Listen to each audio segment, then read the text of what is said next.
Sneak dissing, we don't see the competition. I drop off a ransom note that your art is missing, nigga. Pay us in full with the money, or she gon' get her fingers clipped off like Lil Sonny,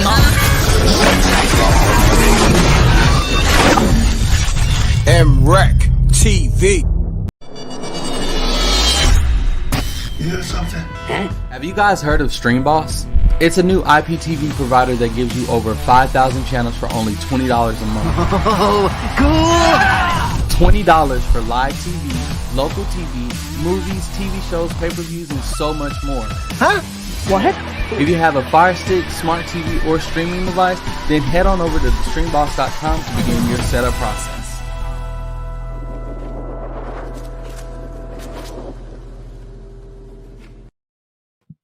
Pays. Y'all know the M.Reck room etiquette. Pound that like button.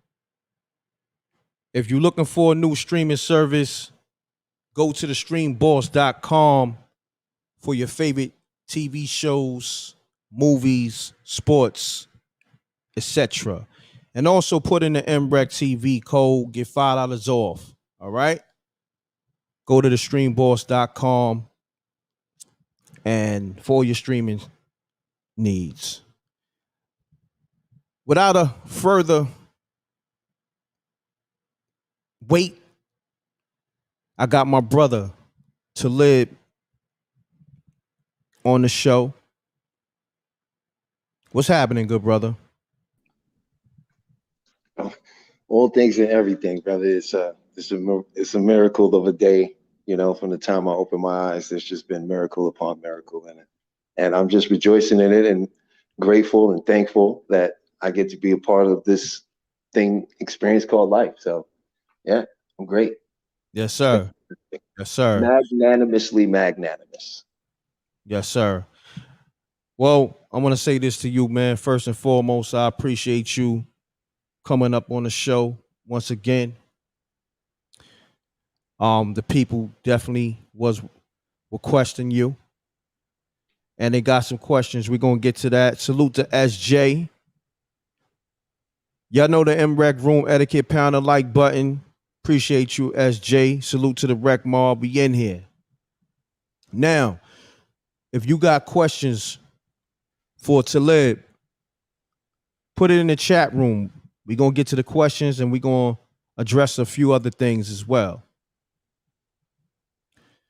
Because a lot of y'all had questions yesterday. And today, the brother's going to answer some of those questions. All right, so let me see. Let's go through the chat room and see what they talking about. Oh, so they went right into it. What happened today with the experiment? I guess the CERN experiment. Well, the thing is, see, this is what I was when we were speaking about CERN. Like, okay, the reason that they have super saturated the market with propaganda, which you're calling film, television, social media, and things of this nature, is to dictate reality in a way,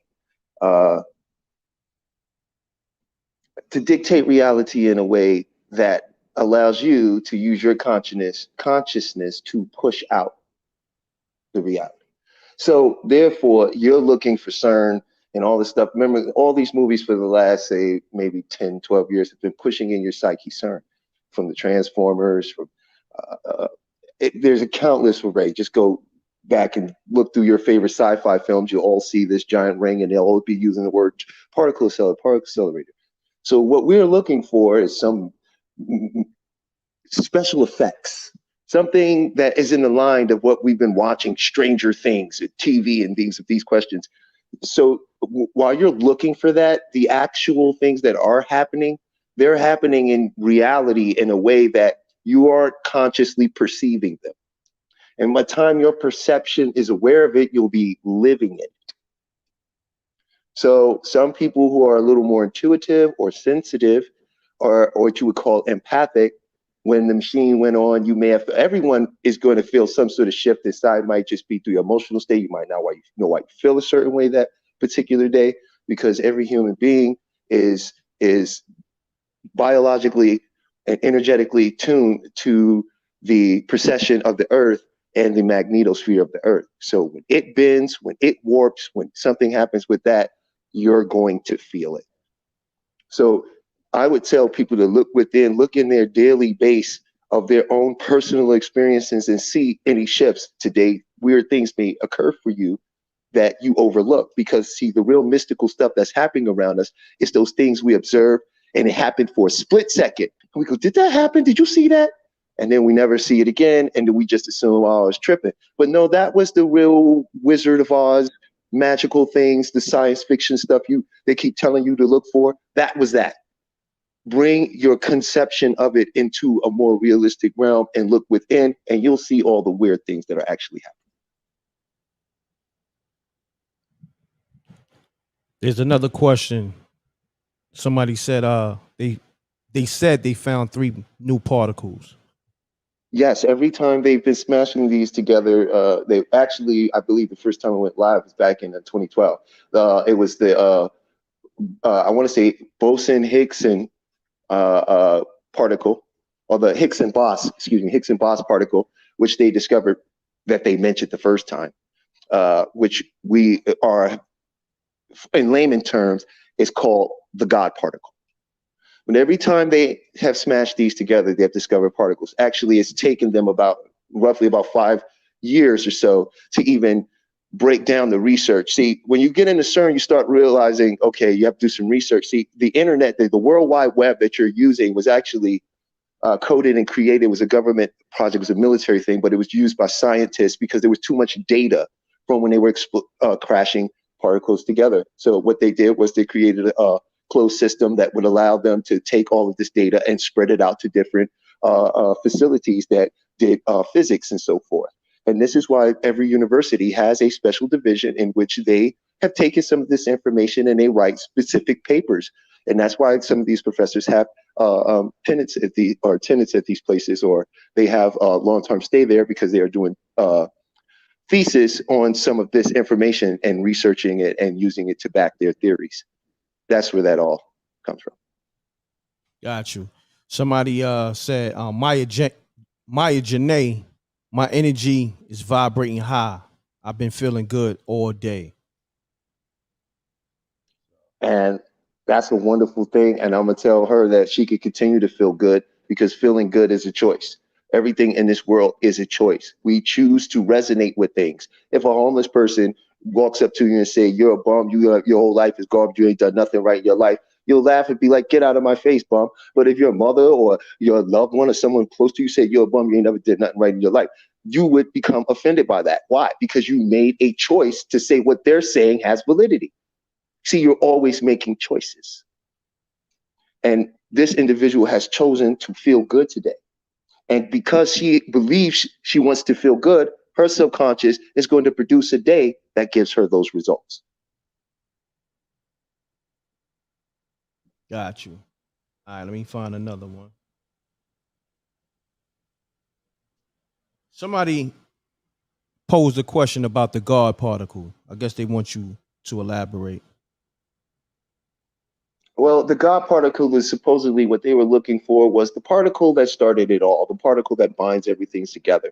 Now, initially, they thought they discovered this stuff when they discovered things called quartz and strangelets, because these things do not follow the practical physics model. They don't do what they're supposed to do, right? So they've been looking for the original particle that started it all.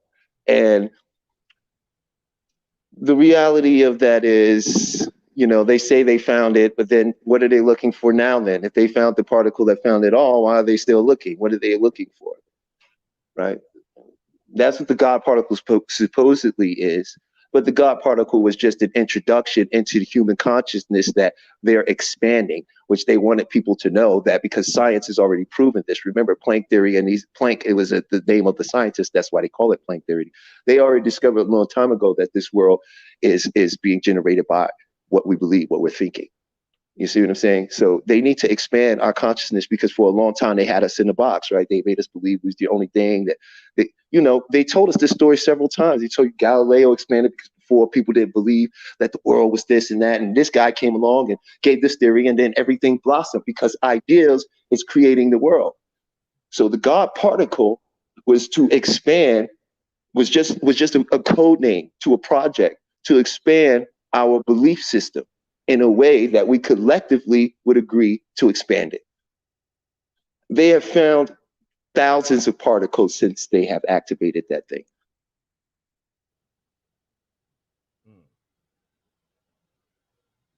So I got another question right here.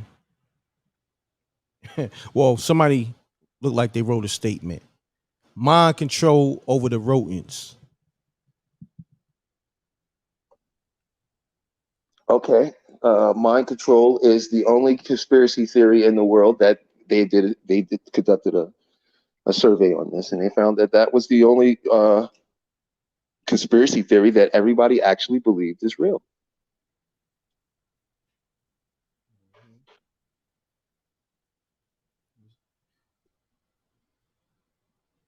Mind control is very real. And here's the interesting thing about it. You had a company called Thunder's Energy, and you also had another group out of Italy that Elon Musk had funded, and they're the ones that created the Neuralink chip. And what they did when they created this chip, they tested it on people. They put this chip inside of people. They put them in a controlled room, and then they started giving them commands. Once they had did that, their second part of it was to interview the people and ask them what they experienced. So you had people, they had water and various items in front of them, and they would be in the other room, and they would tell them to drink the water. And the person would just drink water. And when they asked them why, did you feel like did you hear us? It was like, no, I just had this feeling. I just felt like I wanted some water. Now that should scare everybody here, right? Because when you are under mind control, you don't know it. You think it's your own thoughts because you're the only one in your head. Mm-hmm. Salute to Amon Davis on the super chat. Appreciate you. Said M.Reck, they turned my water off as well. I just got a new horn. I miss y'all. Grand Rise. Always salute. Awaken ones. Appreciate you, Amon Davis. Thanks. Yeah, they cut my water off the other night on spooky hours. For whatever reason. They said due to call volume. But whatever. Salute, King. Appreciate you. All right, let me get some more questions for you, good brother. Or you can look at it like a bridge of incidents. We are starting something and we are moving in a direction. You have started something, you're moving in a direction. Because you have created this from a place of imagination and desire, a bridge of incidents, meaning it must materialize. Materializing means it must enter through a process of cause and effect. That's something that you are not personally involved with making happen. Yes, you are the creator. So therefore, these things must come to be. So maybe that happening is opened a door for what the moment we're experiencing right now. Correct. Take the power away from them and rewrite your own stories. Correct. Hold on 1 second. Salute to Danny Rosario. Appreciate you. Thank you, good brother. All right. I think somebody over here is being a little sarcastic. You are the creator with the laughing. No, he's not. It's true though. You can look at it sarcastically, or you can take it and put it into a context that best serves you. You are the creator. You're the creator of your experience. Yeah, the world's not happening to you. The world is being pushed out from you. No, what I'm saying is, I'm saying the comment is sarcastic because they mimic what you said and then put the laughing emojis with the thumbs down. That's okay. Mm-hmm. At least they know. Mm-hmm. You see what I'm saying? Mm-hmm. See, he gave something energy. The pendulum cares not what side you take. It doesn't care. You see what I'm saying? It's fine. That's actually awesome. He thought about it. The seed has been planted. We all are here to come to our realization at our own divine timing. Maybe this is fun for him. Maybe he is enjoying it and it's entertaining and it brings him joy and laughter. Isn't that wonderful? He's not harming anyone. Facts. That's fine. Release every one of their conditions and your life will be better. Stop requiring people to behave a certain way in order for you to feel good. That's deep right there. Then of course, you know, you got people that say Allah is the creator with the praying emojis. That's okay. It's still understandable. Yes. God, God did not take from himself to create us. You are God because God is you, expressing itself through you. So yes. See, it's all there. It's an interpretation. It's not different. Mm-hmm. Stop valuing yourself on what you know and start valuing yourself on what you're capable of learning. Mm. That's gems right there. Somebody put out a statement. We are dark matter. Yeah, there are many terms for dark matter. You can call it dark matter, thought, ethereal energy. You can call it the spiritual information highway. You can call it source. You can call it the universe. You can call it God. These names go on and on. They all mean the same thing.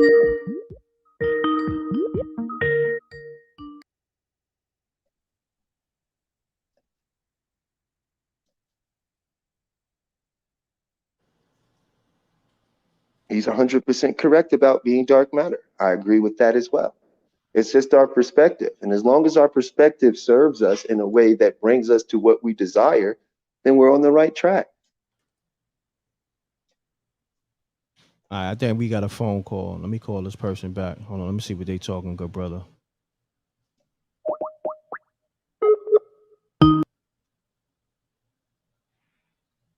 I'm sorry, but the person you called has a voicemail. Caller from 845303. I just called you back. Call back. Tap back in. All right, let me go to the chat room, see what else they talking, good brother. They are speaking on dark energy and dark matter. These are if you want to get into that's your imaginative acts. That's where this is where the saying everything is and will be. Everything is already. All things already exist. That's dark matter. How you're getting to those things is through your imagination. Your imagination is a frequency that tunes you into it like a radio station. You can't change your life. You can only shift into a reality in which you are who you like to be. Because everything is divinely perfect. There are no imperfect particles. There's no such thing as an imperfect particle. All particles are perfectly particles. And you and all things are made of those particles. So whatever experience you're having, and I've been through some of the worst of it, I know that was the perfect story for that particular version of yourself. But there are infinite versions of yourself. You don't have to take this version of yourself and try to change it. All you need to do is step into a version of yourself in which you are that.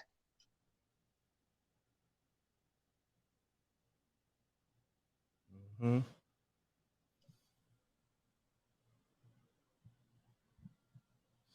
Let me go into the chat room, find some more questions. They in here deep. Can you see the chat room, good brother? Or no? No.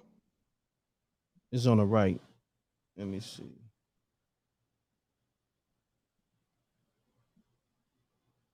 Wait, I see something.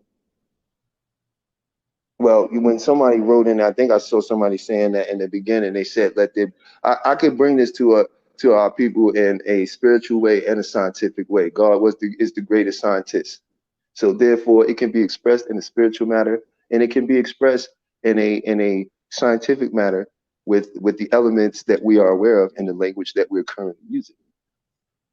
You know, but when you say, "Let there be light," remember that's your gift. You were given, God gave man and woman, or man, if you go back and if you're into theology, the original word for human was just man. If you go and look into study of most Indian tribes of America, they never had a really word for woman. Everyone was a man. But I'm just saying, you know, but and it says God gave you two gifts. Those two gifts was the gift of mind and the gift of speech, so that you can carry out your Father's work. See, you have the same gift that God utilized to put us here in the first place. You are God. God has divided himself down and had an experience through you.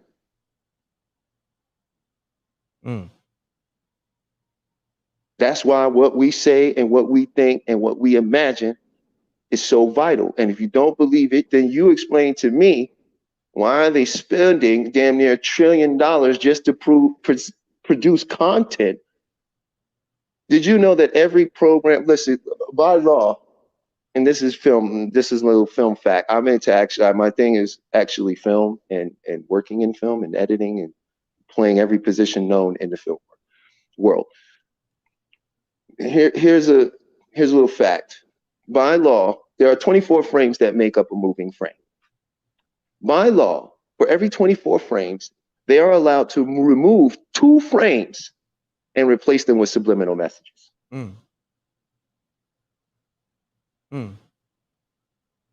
That's deep. So everything you've ever watched, ever since you've been watching TV and live, you have been being programmed with subliminal messages. Now, if that's the case, look what they've been programming you with, right? Because they could have taken those 2 frames and made everybody an engineer, mathematician, scientific, philosophical wizard, while they still was watching the entertaining content they were watching. But they know that this is a conscious universe. They know that this is frequency-based. They know that you are awareness. So they must guide your awareness.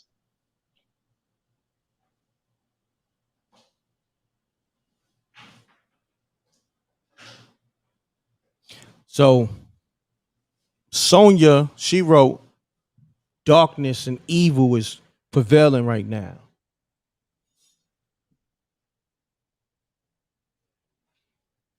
Darkness and evil is prevailing right now because that is where the attention is focusing. All things are persistent right now. Anyone in here who's ever just looked at a National Geographic or the History Channel or back in the early 2000s, mid 2000s, when they was pumping us with all this universe stuff, knows that. There is an abundance of everything. You only can focus. Here's an example of it. The radio has every station and already being pumped through it, correct? Correct. But you can't hear every station, right? Not at the same time, right? No. So if you want to hear Hot 97, you must what? Turn your dial tune. Now, what does that mean? Is it attracting Hot 97? No, you're tuning into the resonant frequency of Hot 97, right? Correct. So therefore, they create an oppositional pole in which you are receiving and the same thing, and it's mirroring. So you're getting the signal. You can hear everything that's going on there. You're riding on that frequency. The moment you want to hear something else, what you got to do, you got to turn the dial. See? So if you're seeing a lot of evil and destruction and horror every day, ask yourself, what is my mental diet? Because I can tell you, there's this dude, Sadhguru right now got like, I swear to God, he got like 500 million people around the world doing a around the world project. They putting up free water and building infrastructures. This is really happening right now. Right? But look at what they have us focused on. Look at every time you turn around, what is your piece of news? What's your piece of getting some sort of what's going on in the world? Confusion. So you start thinking that's what the world is, and then what you start finding? Nothing but confusion. Because you are not realizing the world is coming from you. It's not happening to you, it's coming from you. The moment you say that there's no more evil, the moment you say that the world is better, my life is better, things are better, I see the world in a better light. There is plenty of everything for everybody, and everybody I know is doing well, and those that aren't are coming into the light of being better. When you start seeing that and start affirmating that yourself, and remember, affirmation, you all do it every day. You all have something you say to yourself every day. It may be, I hate this job. Oh my God, thank God it's Friday. I hate Mondays. I don't like this. I don't like, whatever it is, if you say it over and over and over again and you put energy behind it, okay, it is an affirmation. So look at what you are affirming to yourself. I don't know how many people are here now that was here last night, but I'm going to repeat this. This is the biggest key I could give anyone in this thing. I'm going to give it again. You're always right. And I will say it again. Please hear me. Just for one moment, if everyone could just drop their egos and just hear, I don't know anyone here, so there's no reason to be offended by me. You're always right. If you were to tell me you have made mistakes and that you have done things wrong, I simply say to you, aren't you right about that? Anything you believe you are right about. So the question becomes, what do you want to be right about? Because you are always right.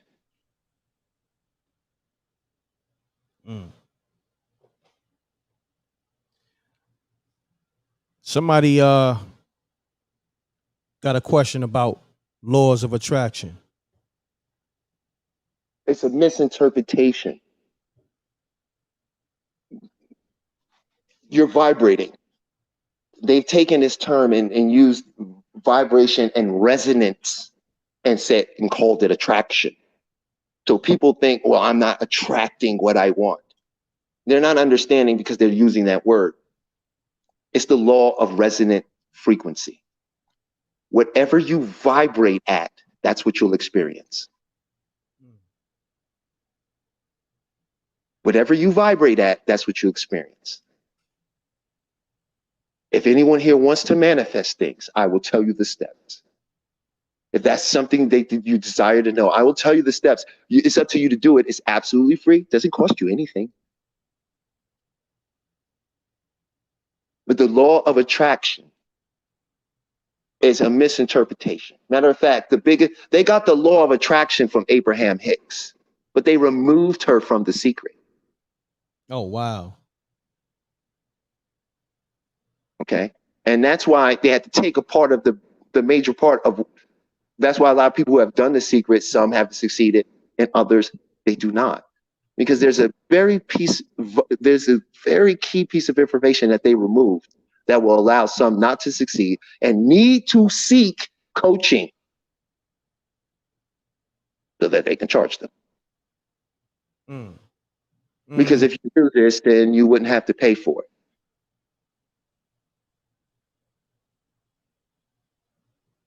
Someone is, yeah. So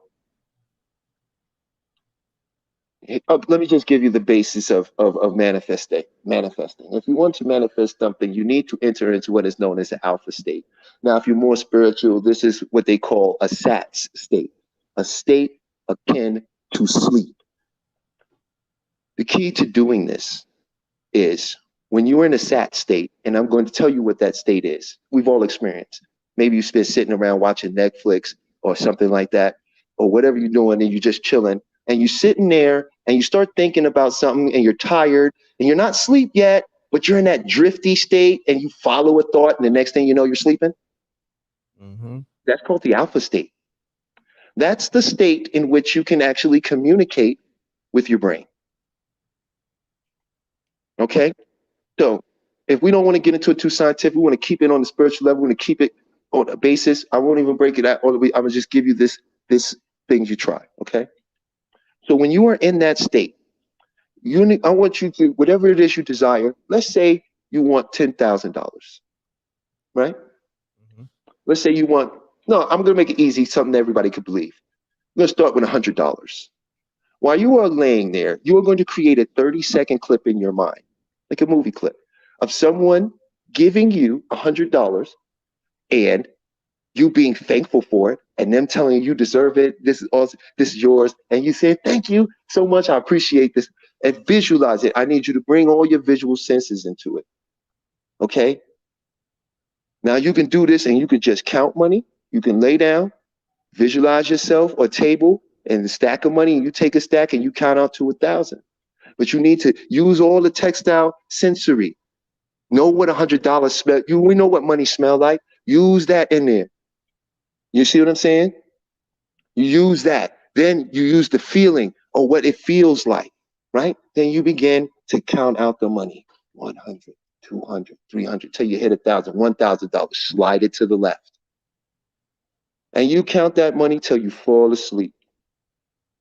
You will receive that money. Now, I ask anybody to do this with just $100 or whatever. You could try it. But once you do this and it happens for you, you're going to understand that the world is coming from you. It's pushed out because there's no way you should get this money. Okay, and it's not going to come in a way you would expect because you can't anticipate the actions of God.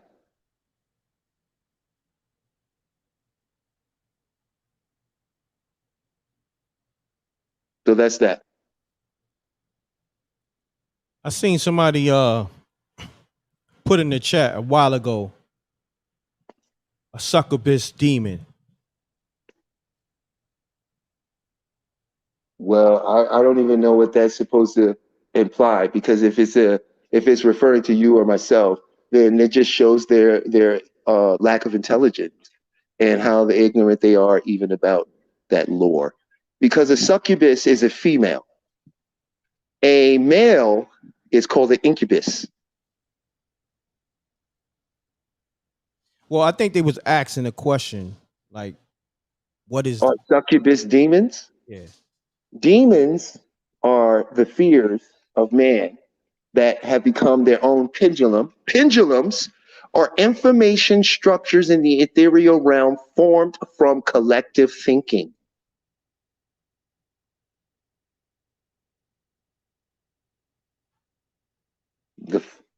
Did we get that? Mm-hmm. They are pendulums. Pendulums are information structures in the ethereal realm that are formed from collective thinking. They become entities or self-sustained and then draw energy from those around them. And their only goal and their only purpose is to draw in as many as they can and feed off everyone they can. Now, there are different types of pendulums. There are good pendulums because remember, pendulums come from collective group thinking. Do you see why they need us to collectively believe certain things? We've created pendulums, towers swinging over us, draining us, feeding off of us.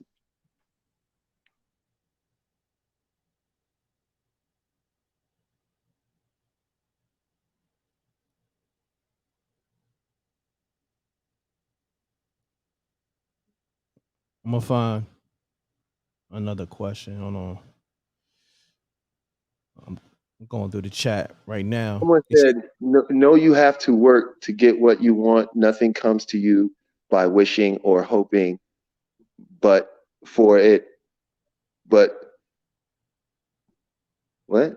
dreams. 100. Actually, that's not true. By science, it's already been proven, and they've already conducted tests that your resonant frequency is attracting the world around you.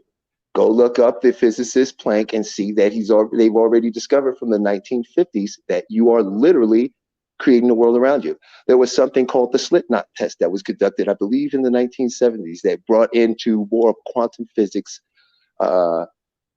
that they did a test with particles, and they had a board and they had slits in it, and they shot particles at the board. And when it was unobserved, they shot the particles at the board on the other side where it came out onto this wall. What ended up happening was, unobserved, the particles all were just scattered upon the wall randomly, no order, no organization, nothing. It didn't even seem like they had went through two slits.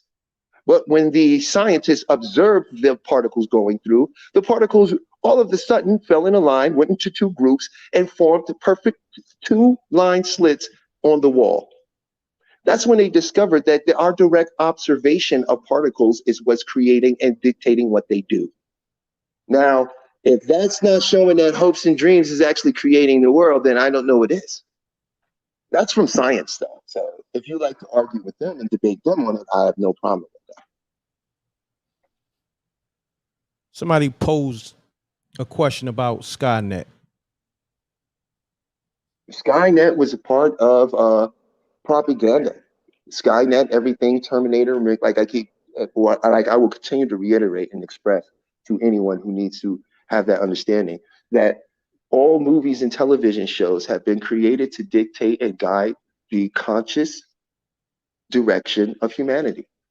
It's propaganda. What is propaganda? Propaganda is a sign or image that dictates a message. So they've been using propaganda. Skynet was preparing you for that. Which you want? What is Skynet? Facebook, Twitter, Instagram. That's Skynet. They've been telling you that they've been working on artificial intelligence for a long time, and the intention of it was not going to be for your betterment.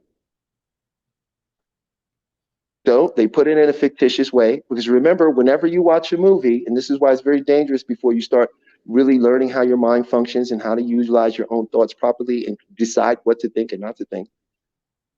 In order to watch a movie, you must psychologically suspend your disbelief. This is extremely dangerous when you extend your disbelief, because at that point, if someone decides to slip the truth in, you won't know the difference. And your subconscious never knows the difference. It thinks everything it encounters that you emotionally react to is real. So if you want to bring something from your imagination into this world, you must create a 30-second clip. And the key is always do this from the first person perspective. If you're a video gamer, you know what this means, the Call of Duty view. For those who do not play video games, it's just saying, be in the experience. Don't see yourself doing it. Be in it. See from the perspective of your own eyes. I like this question. Encapsulate the feeling. You must grab the feeling of what it feels like to have what you want. And then it is done. And it is done. And then you just must know it is done. And this world has no choice but to bend to that will. And that's science. Shut 'em down radio wants to know, how much does a person's soul weigh? 28 grams.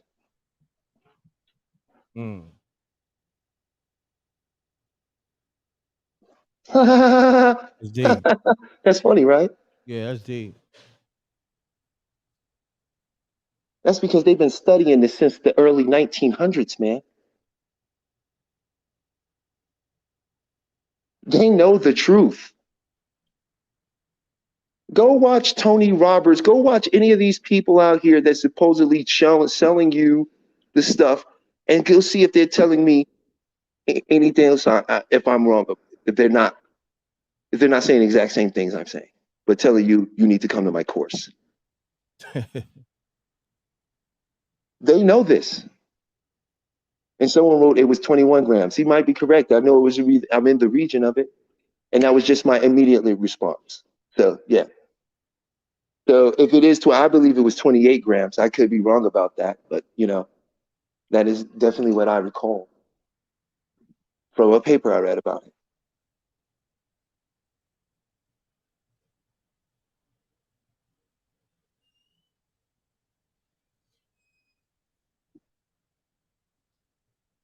I'm going through the chat trying to find a good question. Let's see.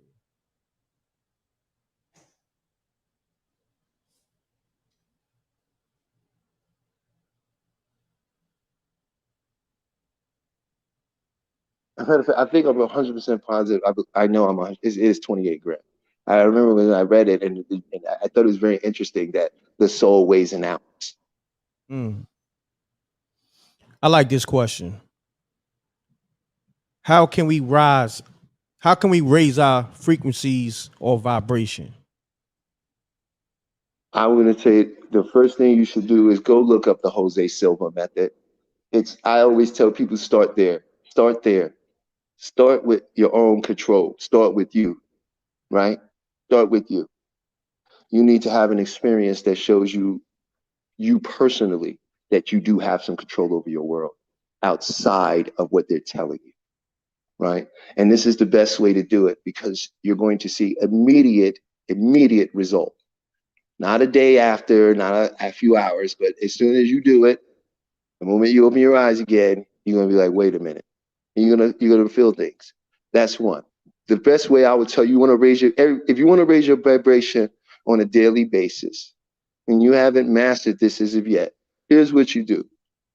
When you wake up in the morning, you are in an alpha state for the first 10 to 20 minutes. When you first wake up, you're still in an alpha state.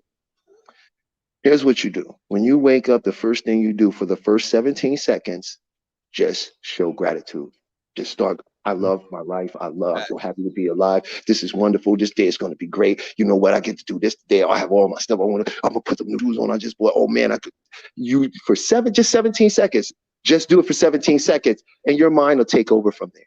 But if you can start your day for 17 seconds with being grateful, being happy, talking about how wonderful your day is. And if you don't know what to say, I'm going to tell everybody in here what the first thing you thought. Wake up and be like, I'm so glad I'm breathing. Mm-hmm.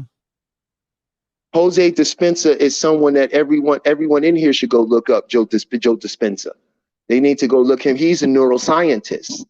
This is a neuroscientist telling you everything I'm talking about. I didn't make this stuff up and I didn't create it. Okay. I'm just someone who was humbly went out and wanted to fix myself and believed that I could do it. And this is the stuff that I found. I didn't invent it. It's not my own. I didn't create any of this. This is just what I've learned. There are plenty of people out here. The moment you start caring about this stuff, your whole world is going to open up to these type of people.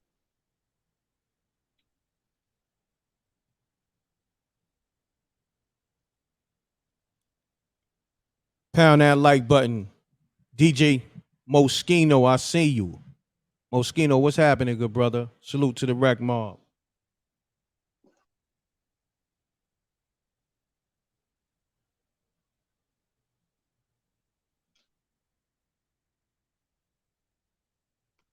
I'm going through the chat. I'm gonna find another question. What does he know about Enoch? Well, Enoch was, so,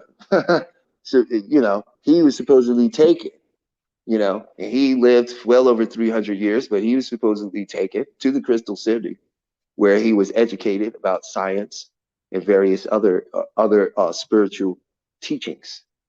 He was came back, and Enoch is greatly responsible for a lot of the technological marvels of his era because it was said that he was the one behind it. But that's also during the time of Thoth.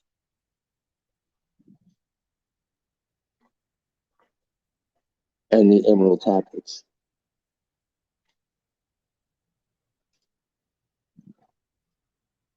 I like this question right here. Why is it hard to run fast in your dreams?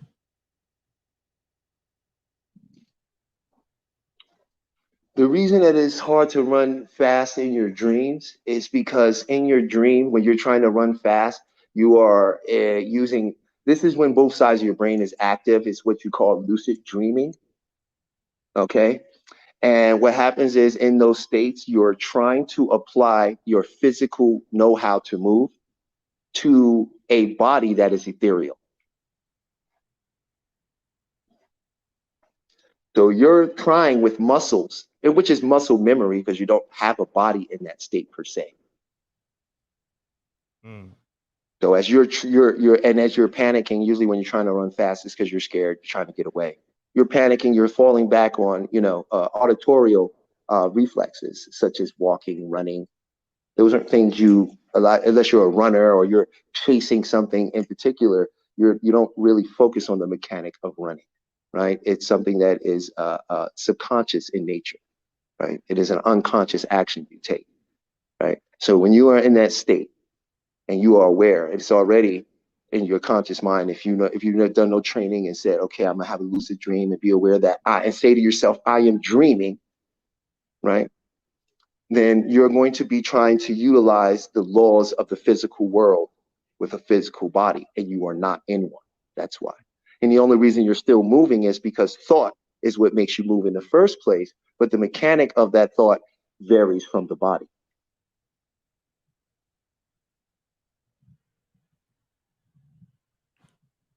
Somebody wrote Enoch was transformed into an angel called Metatron.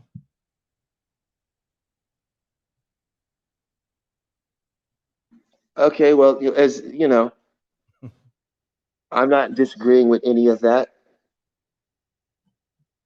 You know, when it gets into heaven and the angels and higher bodies, I tend to not go too deep into that without a good understanding of a person's theological background, and to understand that they understand those type of things, like to a certain degree, because it's subjective. It truly is, because even the information, there is a 17-mile long library under the Vatican. Now, this is a fact. They did a History Channel thing on that. So I'm not talking about conspiracy theory. I'm talking about a fact. Okay, where this is all based on ancient texts and things. Remember, they took all of this information and they dictated and translated, and they gave you a very small portion of the information that they have. So if you don't go to school to be a priest and actually sit around and read more theologies other than the Bible, your theology knowledge is probably rather limited, and you don't probably know the whole structure that was written about heaven and the angels. You know some names, they played a role here, maybe this person came here, there, and I'm not really here for that, because that's leading down a rabbit hole that is counterproductive to self-development. Because it's just a story. The world is a story. Everything is a story. What you know of the world is a story. Someone has told you it. Be it school, be it your parents, be it some author who wrote something. But the world is a story. And that's something that we have to understand, because that is our true power. We are storytellers. We have the ability to write any story. Now, you can call storytelling imagination, creation. Whatever makes and resonates and makes you feel wonderful inside and inspires others and helps those around you, that's fine. That is the goal, and that is the purpose. So I don't really go too far into those other things, because they don't warrant practices. They don't warrant something that is going to change for you in your life today, that can help you today, right? Anyone in here looks at the Jose Silva and takes 20 minutes out of the day right now and do that, they have taken a step to change their life. And they will see the benefits from that. The other things, some things we may discuss, they don't bring benefits to you. They just bring knowing to you. And if you get too lost in knowing, you stop learning.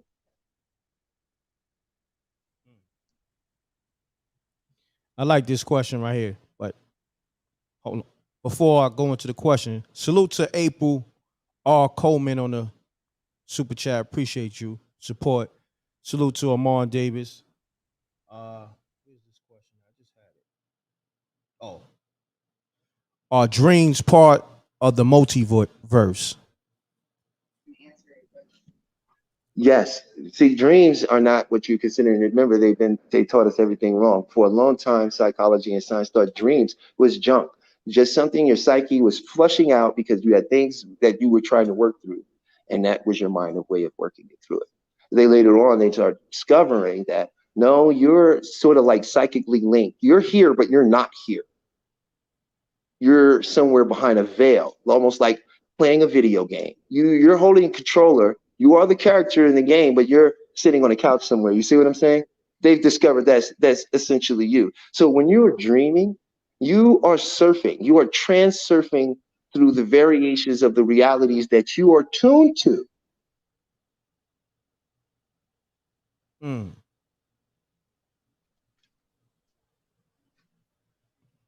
Somebody wants you to build on the metaverse.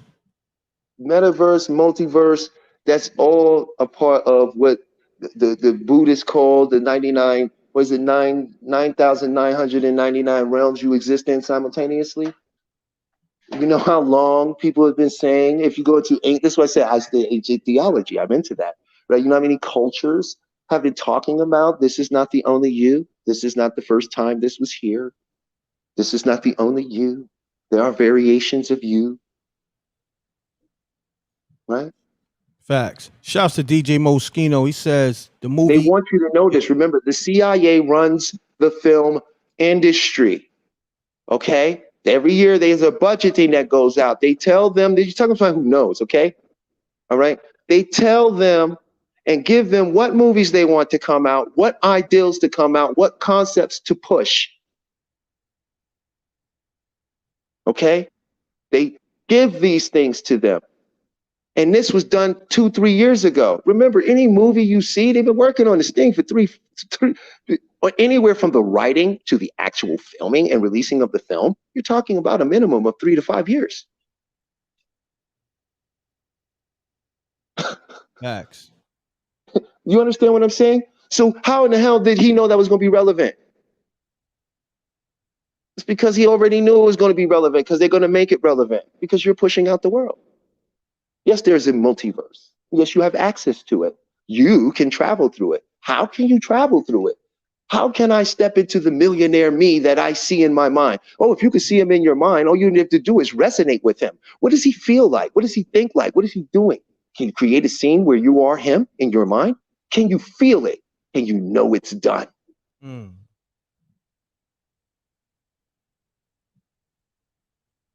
Yes.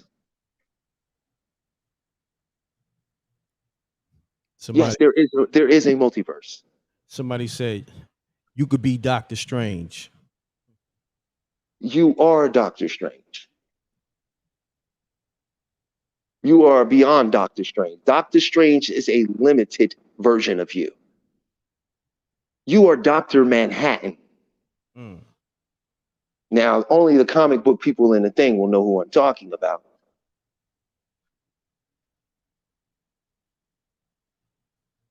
Yes, did anyone tell you never, whenever you manifested something, don't never tell to nobody about it.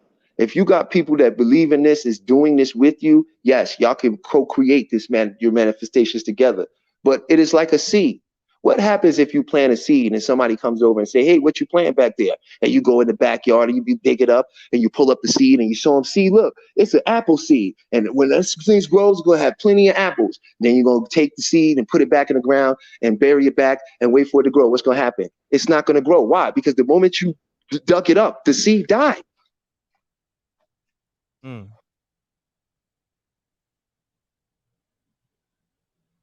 Every seed has its appointed hour.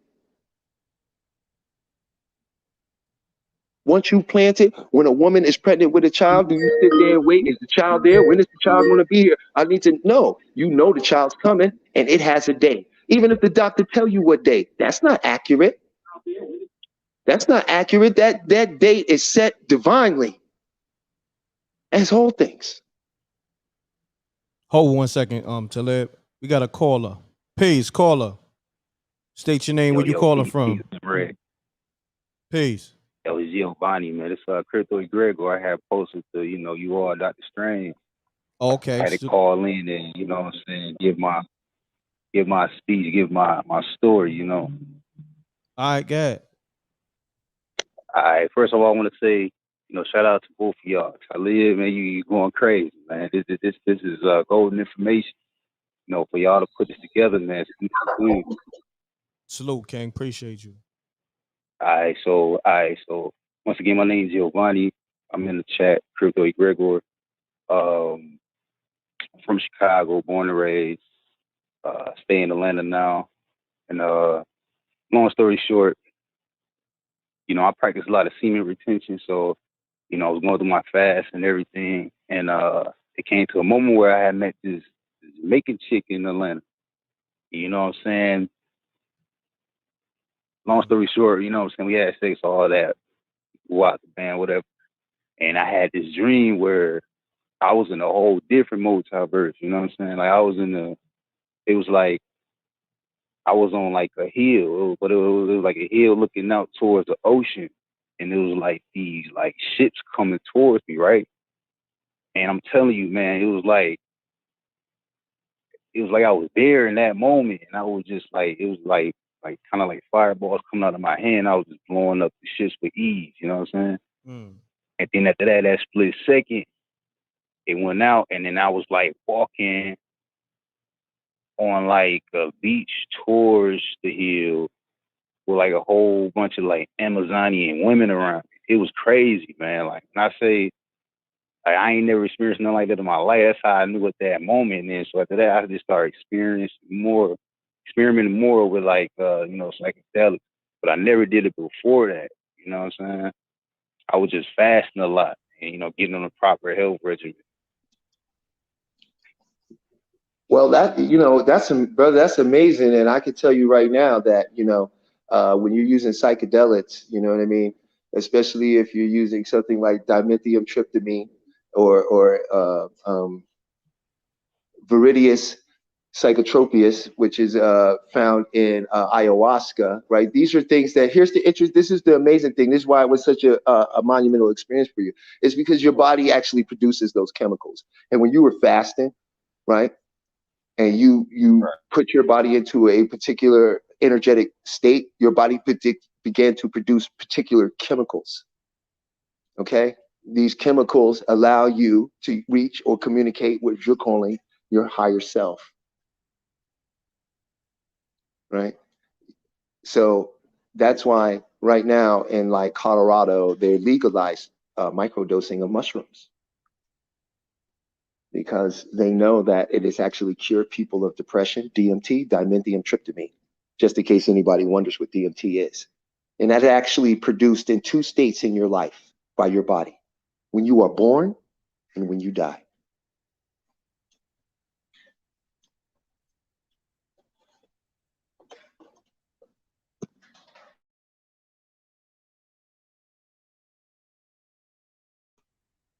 That was all I was saying.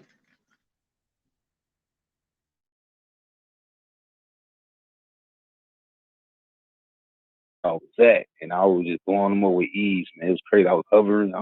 It was crazy, man. It was crazy.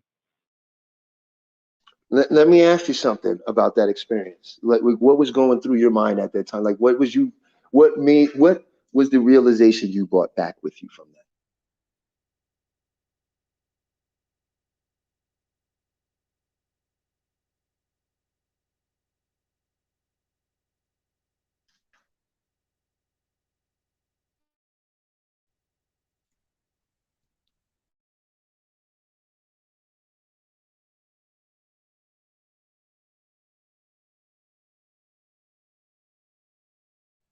Hello? I'm sorry, I can't hear anyone.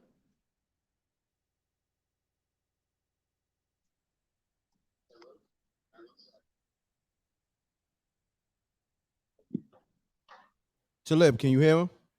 No, I can't hear him. I really wanted to know what he brought back with him. I think what happened was somebody else was trying to call and might have knocked Oh, Okay. his audio out. Say something, good brother. Yo, can you hear me now? yeah. There you go. Okay.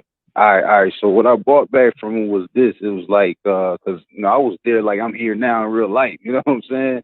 Yes. Like trolling and, you know, hovering and watching these ships come towards me, and I'm just like fireballs coming out of my hands. I'm just blowing them up. You know what I'm saying? And so at that moment, I knew for a fact, like, you know, that's because, you know, me, I was raised, you know, myself, you know, just going down that rabbit hole, you know, the Bobby Hemmett, C. Freeman L, Dr. Delbert Blair, you know what I'm saying? All of the greats, all of the masters, you know what I'm saying? All with it now with Master Gibson. Oh, yeah. And so I used to attend First World. you say that again? I used to attend First World. First World was out in Harlem. That's where they all used to meet at. Dr. Ben used to have breakfast at Pan Pan. I used to go with my mother and then my aunt because they always went to all the lectures, and we had breakfast with him quite often. Wow. Yeah. Dr. David Blair, man, he amazing brother. I'm 30. I was born in '92, so all the lectures was going on as I was growing. But once I got to middle school, I caught on to the C. Freeman L. lectures, the Dr. Layla Africa early on.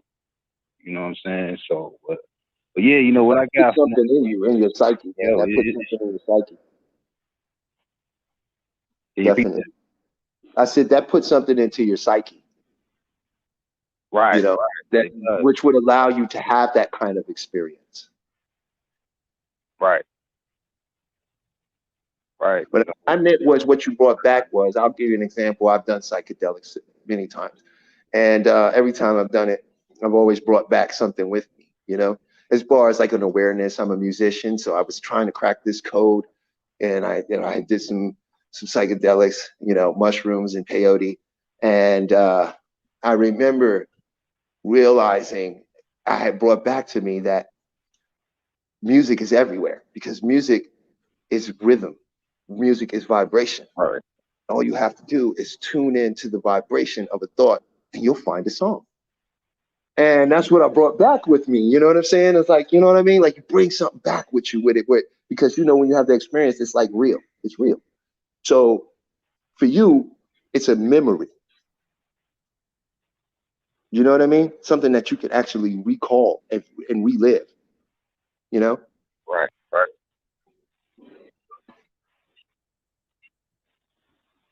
My brother, right. You're right, man. Like I said, it was like second nature. Everything that was in that room was doing, I already know how to do.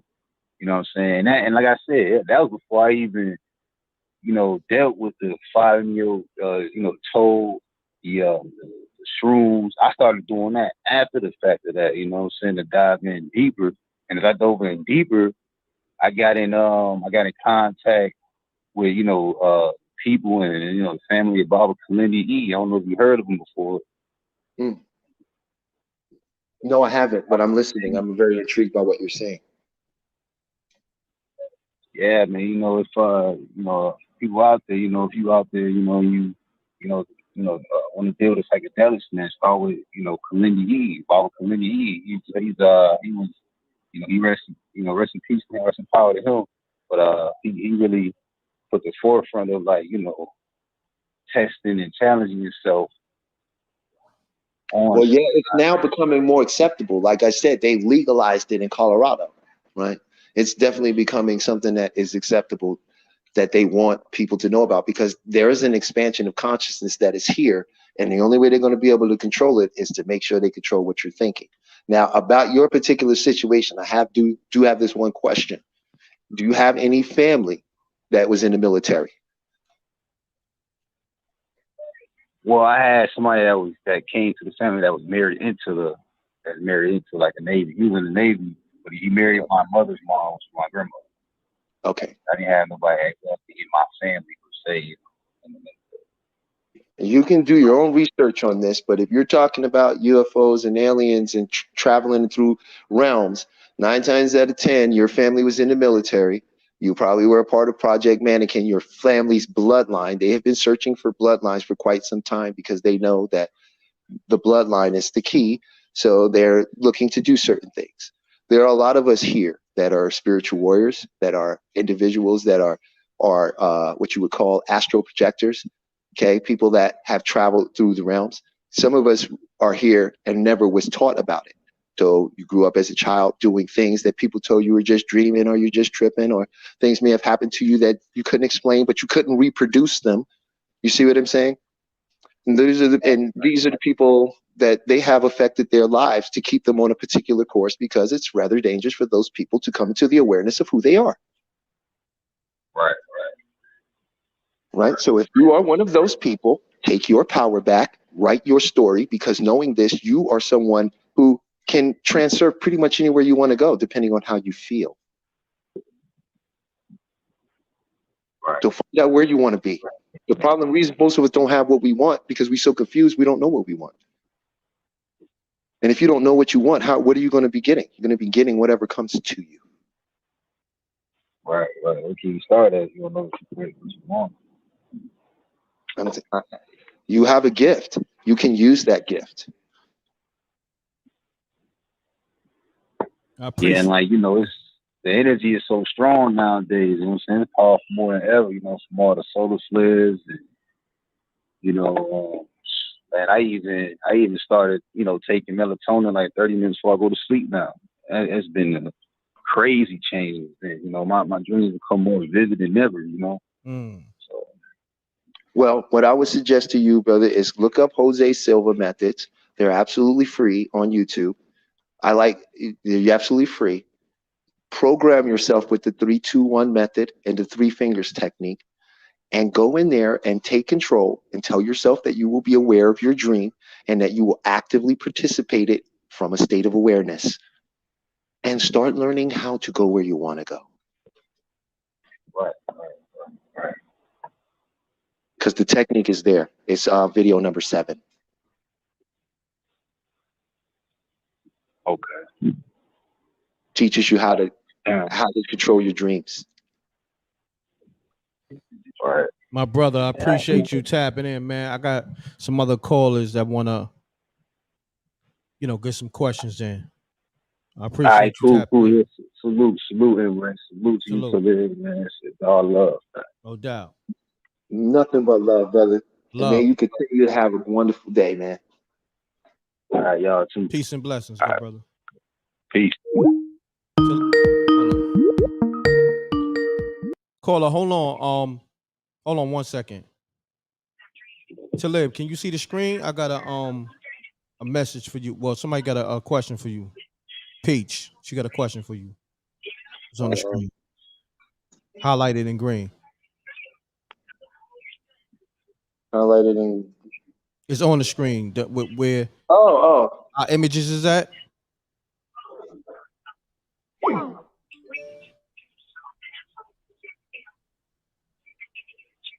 The Hermetic Arcanum. Mm-hmm. Well, that's based upon the 7. That's based upon the 7 Hermetic principles. Which, if you study that, you're going to see why everything I'm saying is totally valid. So I would let her know that first. I'm pretty sure she's completely aware, so she'll love to hear this right now.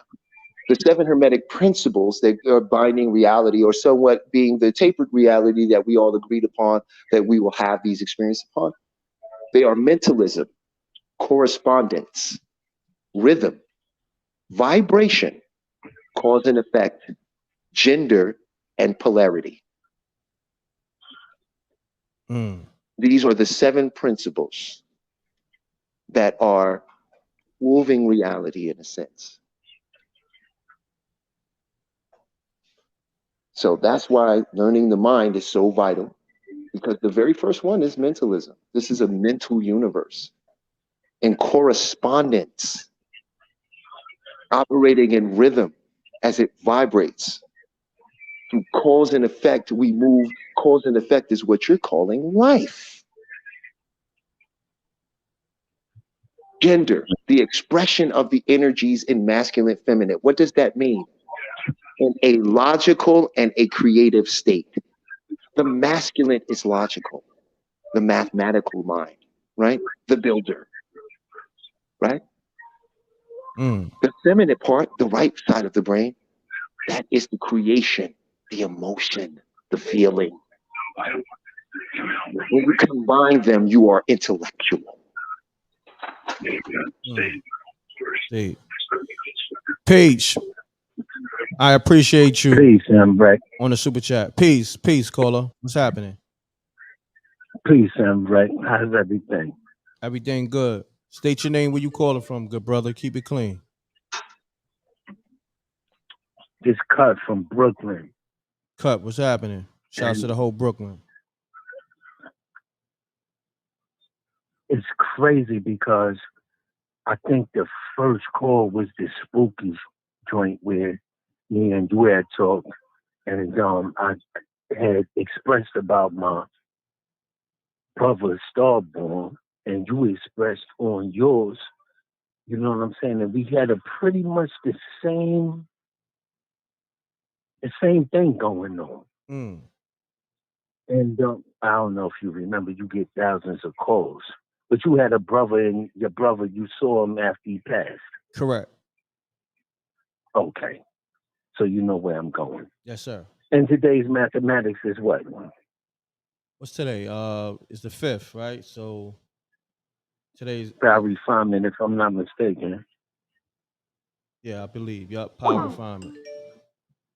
Okay, what I'm going to say right now, and this brother is mad knowledgeable. Never heard of him before. I don't know who he is. And you always get good people. And I respect what he's saying. But one thing that I want him to know is this. We can sit here and we could speak all day about higher consciousness, higher power, power, and whatever else, right? Mm-hmm. How do we help these kids from stop killing each other? Oh, How do, and I mean in Brooklyn, Chicago, LA, New Orleans. Mm-hmm. How do we stop this? I have an answer for you, brother, and I'm very glad you asked that, because you're a passionate brother and you actually care about what's happening around you, and it hurts your heart, and that's why you're asking that, right? And I completely understand that, and I have an answer for you. This is why I'm offering these methods. This is why I'm telling us to learn these things, because the moment we start writing the story that we stop killing each other, the moment we write the story that the children now understand and they with us, and one of us go out there resonating at the right frequency, that's all it takes.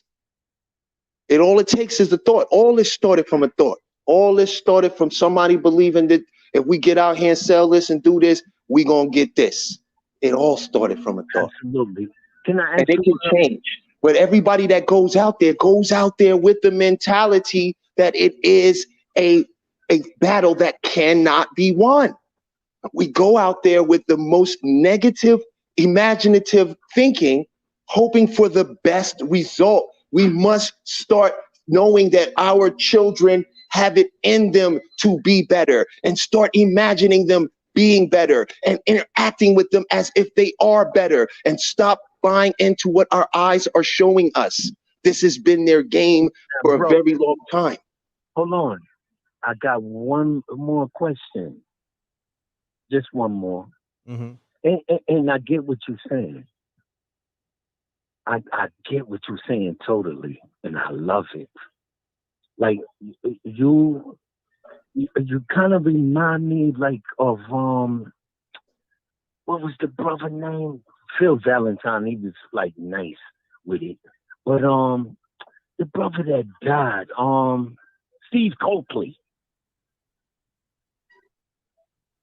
I don't know. Thank you. I do know who he is, and that's a very great compliment you've issued me, and I appreciate it. Thank you. With a mix of, what was the other one? But anyway, the point that I'm making is this. Years ago, and I just so happen to be 51 years old, and years ago, it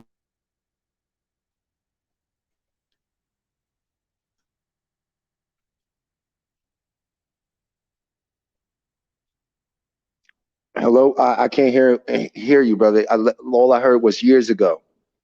Hello.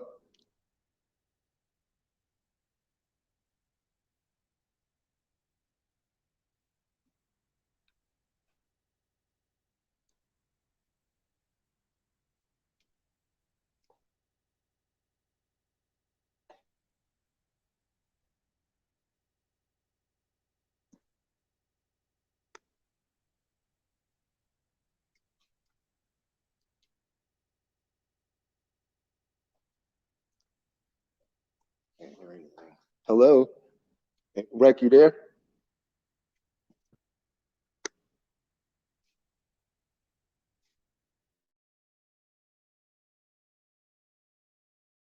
understand what I'm saying?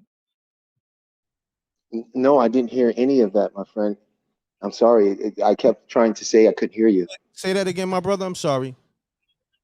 What I was saying was, you had brothers that didn't have no mother.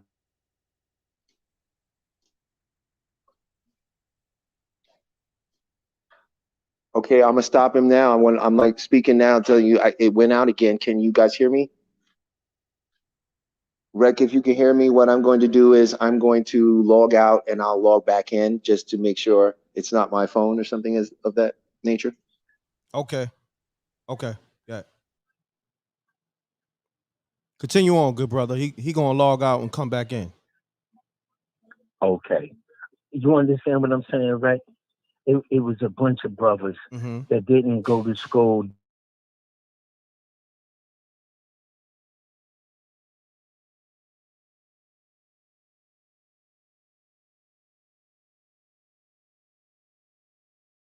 Facts. I remember that. And these people went on to be great and do good shit. And my thing is this, is like all of that is missing now. They teaching in the schools about transgender stuff. They teaching in the school about pedophilia. The funny thing about that, like, I don't care what you do in your own house, but leave the kids alone. Facts. I agree with you, man. If you allow me to say that, you have to understand that that was the purpose of the education system. Ever since they put us in school, we have subjected to compulsory education. We have been given a story that isn't true by people that aren't ourselves, okay, and told what the world is and told who we were. And now we have gone out in the world and we are acting from that belief system. So once we can step out there to the young people and show them that everything they're doing is not necessary to get anything they want, and that you can get all those things and all you got to do is go this way, they'll go that way. But right now, nobody's showing them what way to go. They just telling the kids they got to stop doing this, but they not showing them that they was put here on this earth to have all they truly desire without having to harm anyone. And I didn't mean to overtalk you. Please continue. Well, hold on, bro. You know what was a rites of passage as a man earlier when you were a little boy?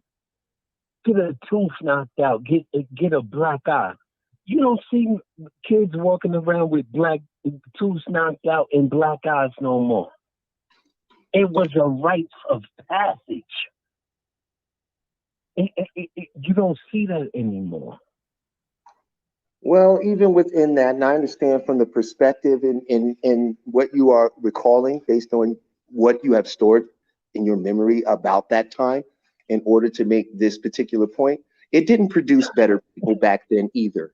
And that method didn't necessarily produce better people. It was just more of the people that fit into the mold of what you fit into. See, they've always taught us that, listen now, brother, hear me. We've been taught something. We've been taught everything is a story.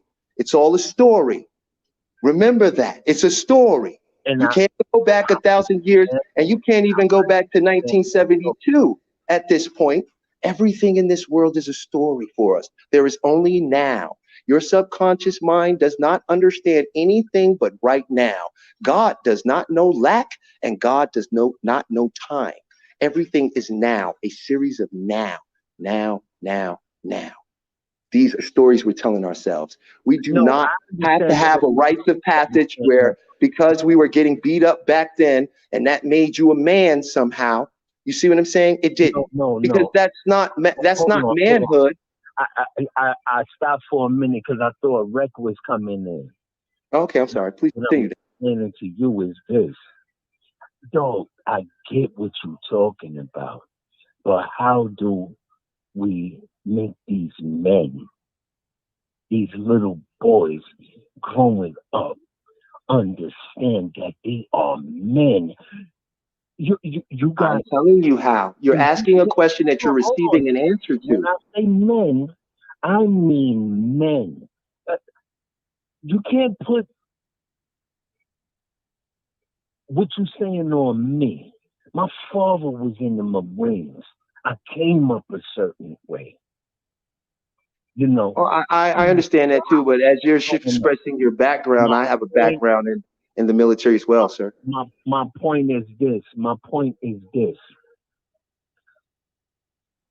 A smart brother as much as yourself. And you are. I heard you talk about the higher water and all of that. We get this mentally from our pineal gland. And like you said, from the time that we born to the time that we grow. And by the way, my daughter's birthday is today. She's 28. Oh man, congratulations. I love it. Happy born day, brother. I love it. Happy born day to your daughter. Thank you. Thank you. And I love it to death.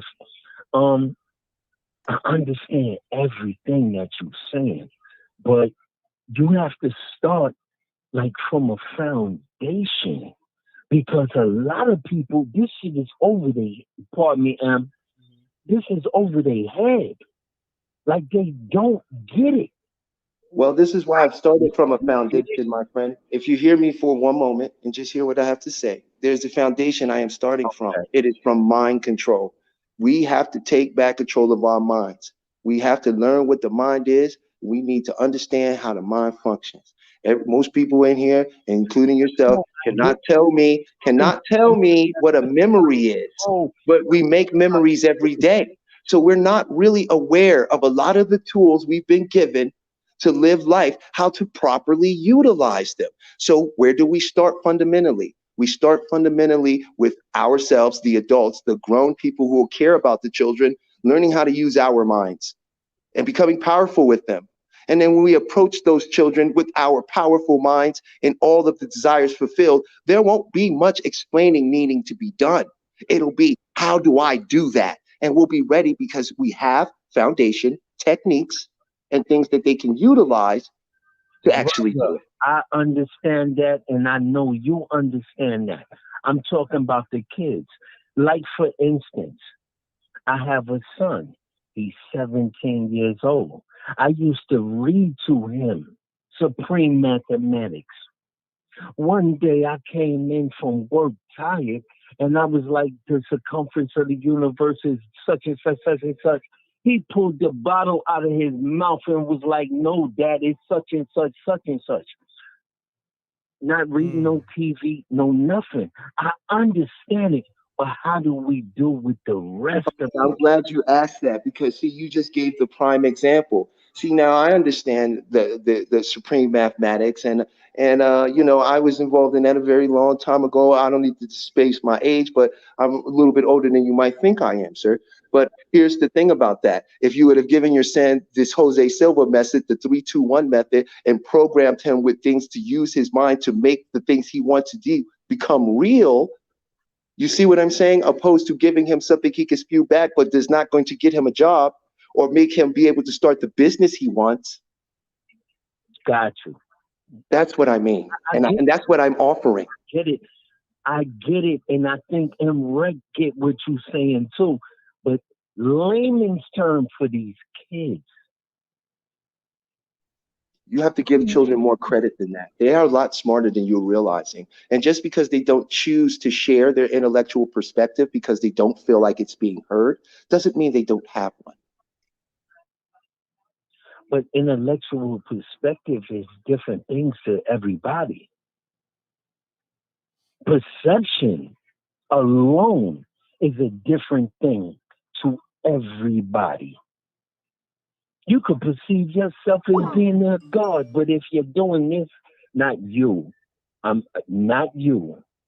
I don't want to make you mad or angry or. Oh no, I would never, brother. This is a conversation, and I respect your viewpoint. What I'm saying, as far as you in the,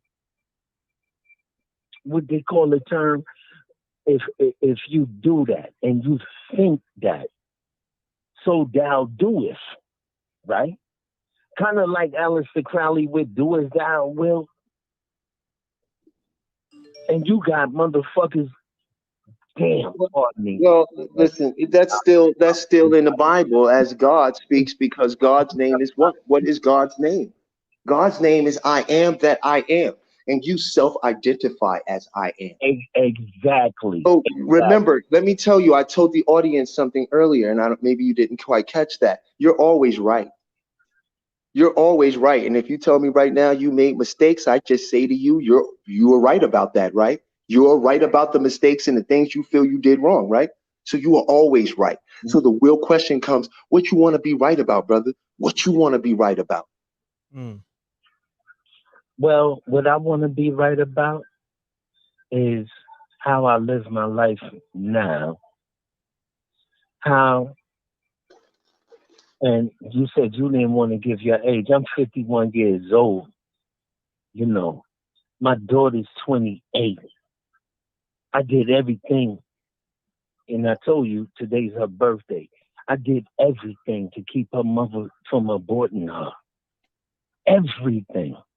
I got other children. I was at I lived in Southside Jamaica, Queens, and I had another baby. I was 16 then. She didn't do the right thing, listening to her friends and whatnot, and lost that baby. That was a boy too. I know how all of this works. I know how the universe works and everything. Yeah, you're always right. Good. You had some good points. I just wanted to understand how to get to these kids, because it's a lot of kids dying. There's a lot of people getting shot that they don't mean it. It's to the point where this shit is foolishness now. Yeah. Good brother. Good brother. I gotta interject. I gotta interject only because there's so many people trying to call to get their point across, and I missed like 100 calls since you've been on the line. That's what's up, M. So I appreciate you calling, but we got to give these other people, you know, they time to speak. You know what I mean? They do diligence. They do diligence, and thank you, M. You're welcome, King. Thing, man. Thank you. One love, man. One love, good brother. Salute. Peace. Peace. Talib, I appreciate your patience on that call. There's no patience needed, man. Yeah. Hold on 1 second. Pace, Momo, what's happening? You calling? Hello? You calling back to back. You must really got something to say. What's happening? I got my brother Talib on the line. Hey, Talib, it's good to hear from you. I do have something to say, and the name of this is Things They Don't Want You to Know. Why they don't want us to know that they lied about going up to space when they know they can't break the firmament?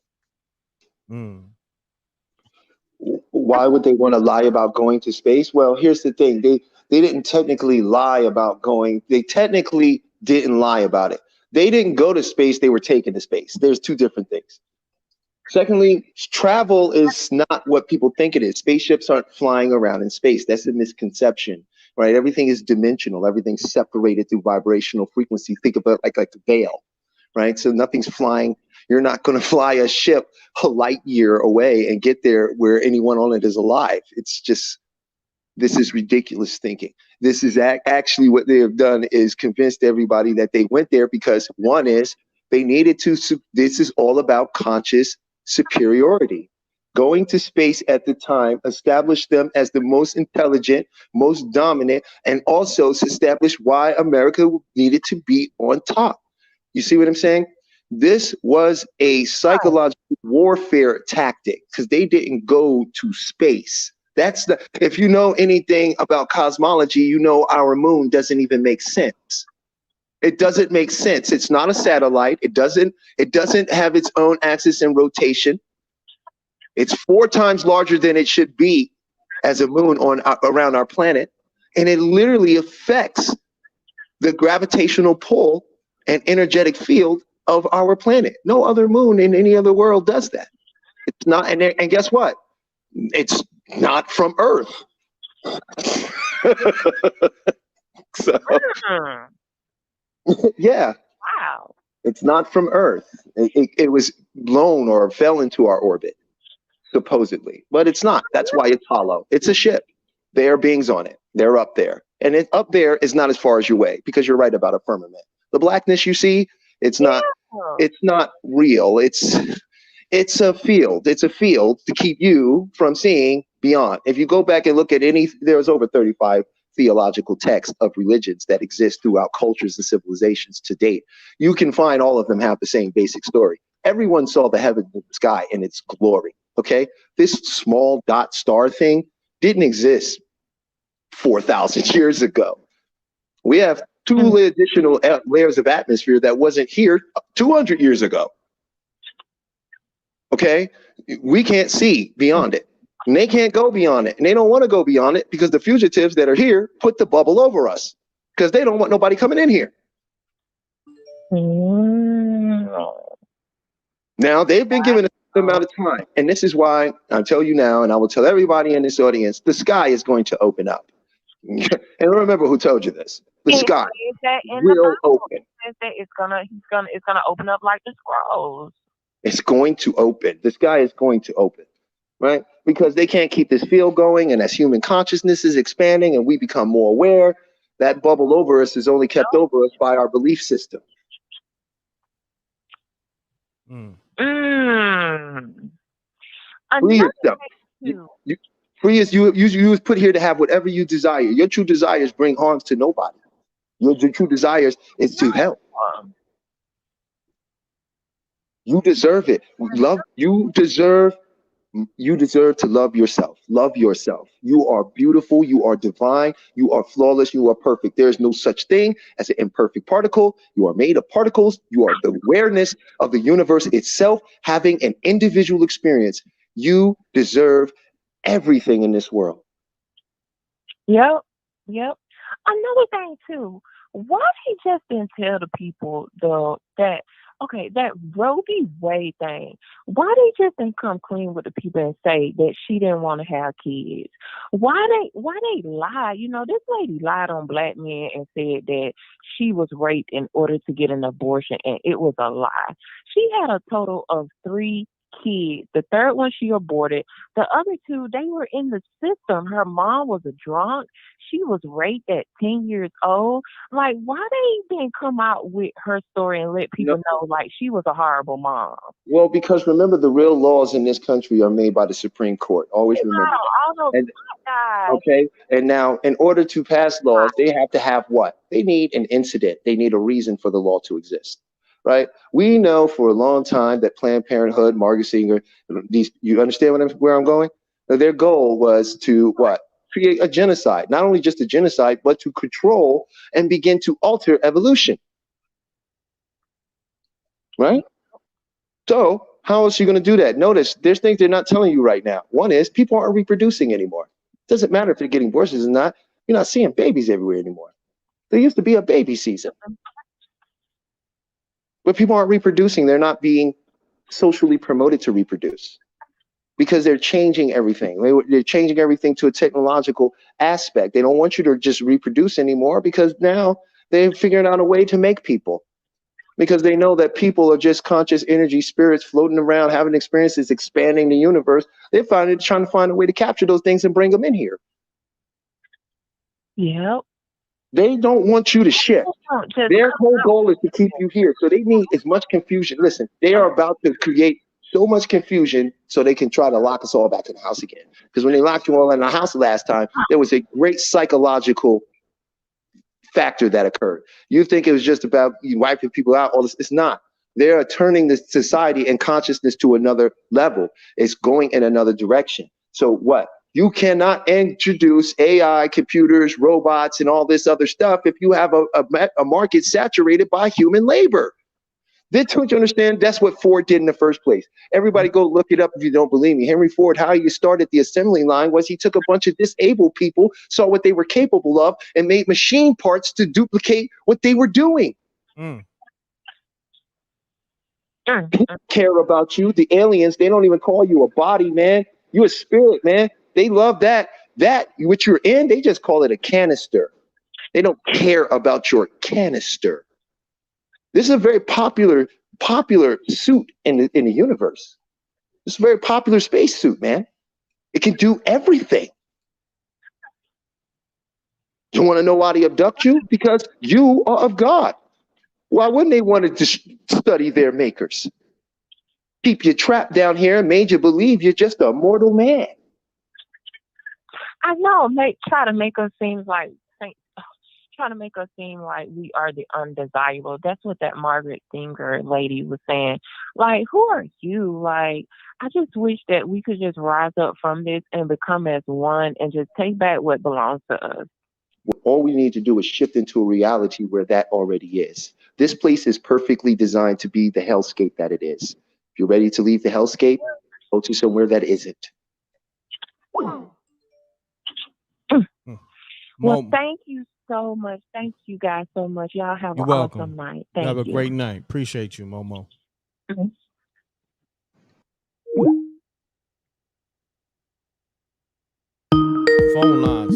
Phone lines. Nut.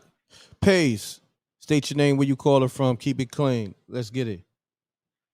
M.Reck, salute. This is Steve from Kansas City, man. I put the chat up for $10 from the Carter. Okay, I didn't see that. Hold on. But it's all good. It's all good, good brother. If you can, I don't know if you want a earpiece. I need you. You sound muffled. I'm trying to get you crispy. Okay, hold on. Let me put it on. Can you hear me now? Yeah, you sound much better. Okay, that's cool. I got you on speaker. Okay, well, man, first of all, salute to both of y'all, man. I truly needed these conversations, man. I want to just interject what Talib was saying about we are gods. Man, that's something that they really, truly do not want us to know. And I'm kind of elaborate on what the brother was saying about saving our children and saving our people. They don't want us to vibrate that high. And I'm saying that because I'm a black man that used to work a job, now I run a business. A couple of years ago, I won 2 discrimination lawsuits. And I'm gonna tell y'all something. Congrats, the biggest threat in that building was our people. And I don't mean that in a bad way, but we were vibrating so low. I worked at the railroad back in 2015. All the black men in there were telling me, bruh, you can't win against them. We got racist managers, they know they can get away with it. But all the black men in that building, bro, was telling me, bro, they're not gonna let you win. So we keep telling our children this. What do you think the generation's gonna do? We keep our kids vibrating low. I had to check some of my family. We preach all this religious stuff, but we really walk like weak vessels. And I had people around me that get mad at me for saying I'm a god. But my life is amazing because I took control of it. And once I started knowing that with my mind, body, and spirit, this is not a fake thing. This is not something to say for propaganda. Once I knew I was a god, things got different for me. Yes, money started coming, but it wasn't for me to be out here flossing and doing all the silly stuff. When I won that discrimination lawsuit at that railroad, we could have had a civil suit. Every one of those black men were scared.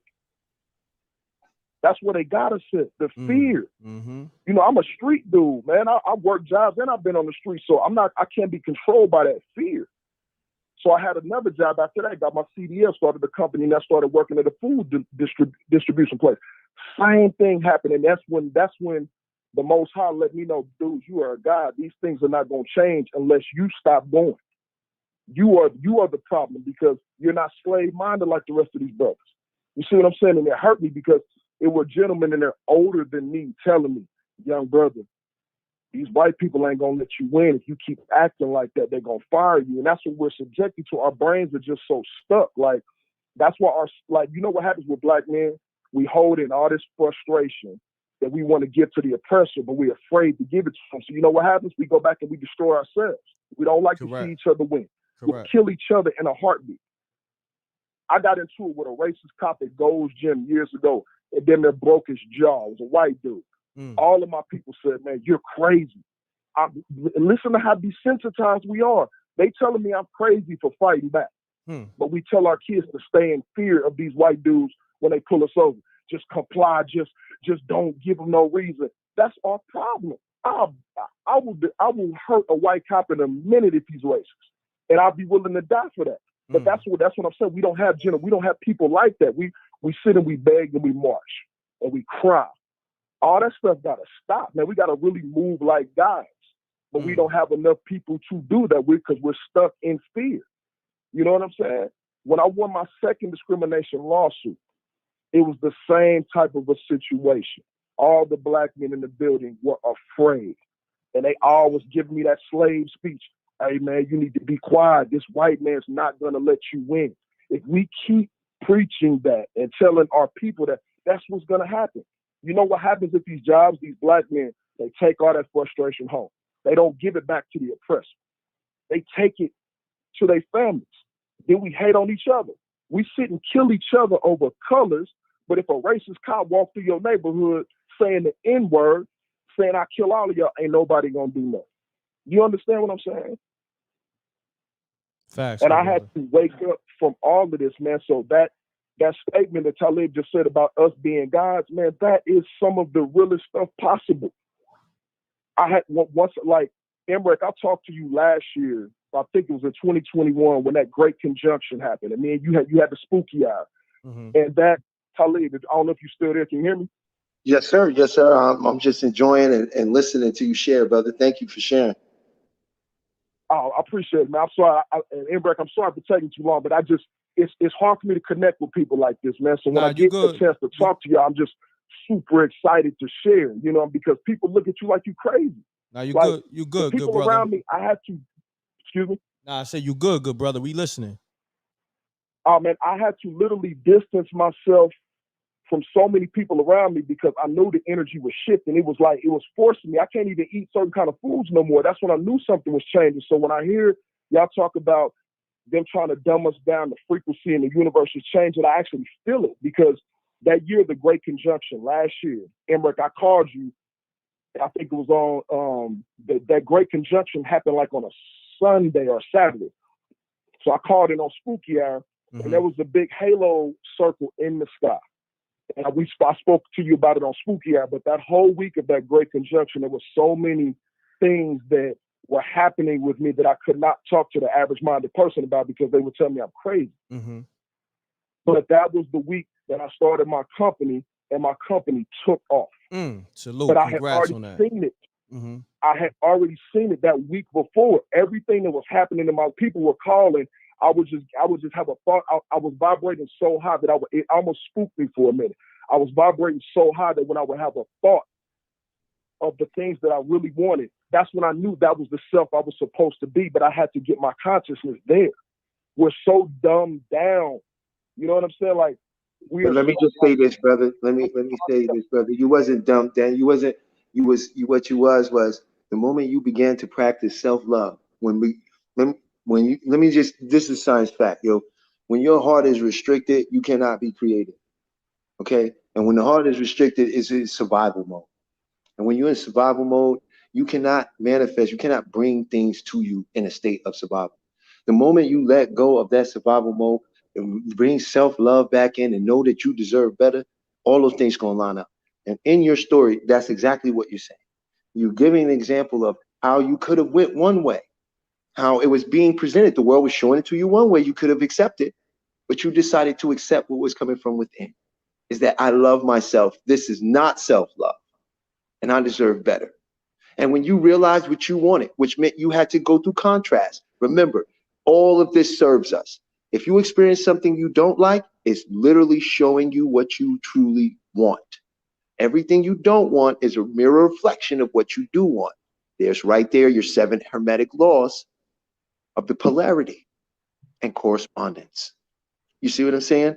So as long as you continue to recognize, and I want people to be, the problem people have with that, brother, is because when you say I'm God, they start thinking, well, you're God, and well, what about God in the sky and God up in heaven? You can't be all of.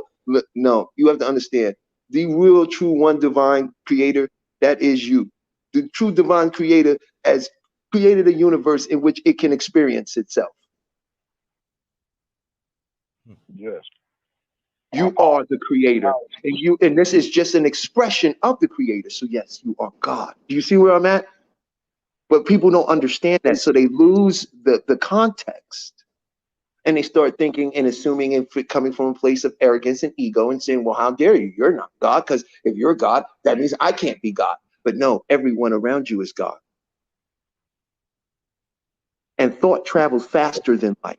So if you really want to change, did you know that if you're around somebody when you're thinking, they can pick up on your thoughts just because there's energy and frequencies that's being radiated to you and moves faster than light. According to them, their model of the universe, nothing moved. The whole universe is based on this model of light. But yet what you possess is greater than it. So the moment you, in your own interpretive way, saw that, embraced it, and accepted that divine timing isn't something about time itself. Divine timing is when you accept that it is done, that you got what you want, and ain't nothing gonna stop that. Then it will just happen. And it may take you a day, it may take you 3 months, but there will come the moment when you plant the seed that you will realize it is grown. And then you see it. Brother, I appreciate you tapping in. What's your name? I'm gonna lock you in. Man, please do, man. I would love to connect with y'all brothers, man. I'm the Carter. My name is Steve, and on the chat, I'm the Carter, man. I would love to chop it up with y'all some more, man. We could do this all day, but I know y'all got other callers, man. I really need. No, this, we definitely gonna appreciate build. it. We're gonna build behind the scenes, and we're gonna lock in, and we're gonna promote your brand on MRecktv. We'll work out everything, all the particulars. You feel me? My brother. Peace to y'all guys, Peace, man. my I brother. needed this. Y'all have a good one. You too. Peace. Hello? Yes. Hello? Yes. Hi, is this M.Reck? Yes. Yes, it is. Hi, M.Reck. Hi, brother. This is Ken. I go by Wednesday. You Wednesday. remember me? What's happening? Yes, of course. How you doing? I'm good. Hi, Talib. How you doing? Greetings and salutations. I'm doing well. Thank you for asking. How are you today? You caught my attention from the very first time you called Spooky Hours. I believe it was about that movie Paul Mall Cop. More Cop 2 when the yeah. Yeah, you caught my attention. I always call, I always ask M.Reck, get to live. When's he gonna be back? When's he gonna be back? I think this is great. This show. You hitting a lot of gems. Thank you. Heavy gems. Heavy. I mean, a lot of the questions. It's great funny. questions. Let me say this. I was gonna put it out there, but being that you said it, I was gonna call the show Heavy Gems. I'm still gonna do that. Oh, really? Wow. I just didn't want to put it out there too early. I wanted to test the market. So the name of the show that me and this brother gonna be doing is gonna be called Heavy Gems. So that's great. That's a great title because that's what it is. Yeah. It's really. I caught you guys yesterday. You had Wiz, the Demon Slayer, on too. Yep. Correct. And it was y'all did a great job. I was listening. I said I gotta go back and listen to this stuff again. I mean, try to put it all in my head. You know, I thank you guys. I really do. I thank you guys. You're welcome. I feel like the M.Reck show here is family. So M.Reck, may I ask this question? Yes, of course. Talib, I have a health problem, which I had diabetes at 20, which caused me to go blind. They say I have a kidney problem, which caused me to do dialysis. From dialysis, I've been doing it for about 8 years now. Caused me to have a certain type of, I don't want to say the word, but the C word, you know, you know what I'm saying? Which now I've been in the hospital 2 times in the past few weeks over these kidneys, which I have, they call it cysts on my left one, a whole bunch of them. They said he can't count them, which busted would cause me in pain. Some of them was with blood. And when I went to the hospital, they had to give me, they did pain management, which is a lot of pain medication and the IV, then in your mouth, you know what I mean? Which caused me to go constipated. I'm sorry, fam, I know too much TMI. No, actually, you're okay. I've been in the medical field, and I'm very. I used to have a school for Kung Fu, and M.Reck knows of my Shifu, and the most people I took on as students I helped were people that had disabilities or problems, or could had accidents that left them somewhat crippled and unable to live their life as fulfilled as they were previous to the accident. Yes. And now, after going through all this, they're telling me I have to go through an operation where they take all my kidneys out and then I want to live on the machine until I get a transplant. Wow. And I don't want a transplant from no stranger because I don't know. I'm terrified of the people who got the jab. You know what I'm saying? And I know M.Reck knows what I'm talking about. I know you probably know what I'm talking about. Correct. And people out here, you know, very ill right now. And I want to know, do you have any suggestions that could help me probably get my eyesight back and maybe heal my kidneys? Okay. Well, I don't see. I see shadows. I see other non-earthly things, scribble people, lightning people, blue people. Not every day. Once you know they come around, and I see those. Yeah. okay. That is. I would just tell you that I was paralyzed once. They told me that first they said I wouldn't walk, then they said I wouldn't walk again normally or ever be normal again. I used to accept their diagnoses. I began to put into my mind that my body is healing and it's getting better, and every discomfort and sensation I feel is my body healing itself.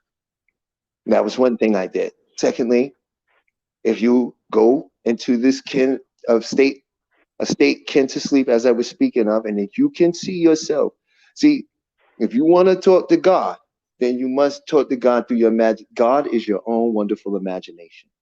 If you believe what they are telling you, okay, if you believe that, if you embrace that, and I see that someone said, I knew Dr. Sabi.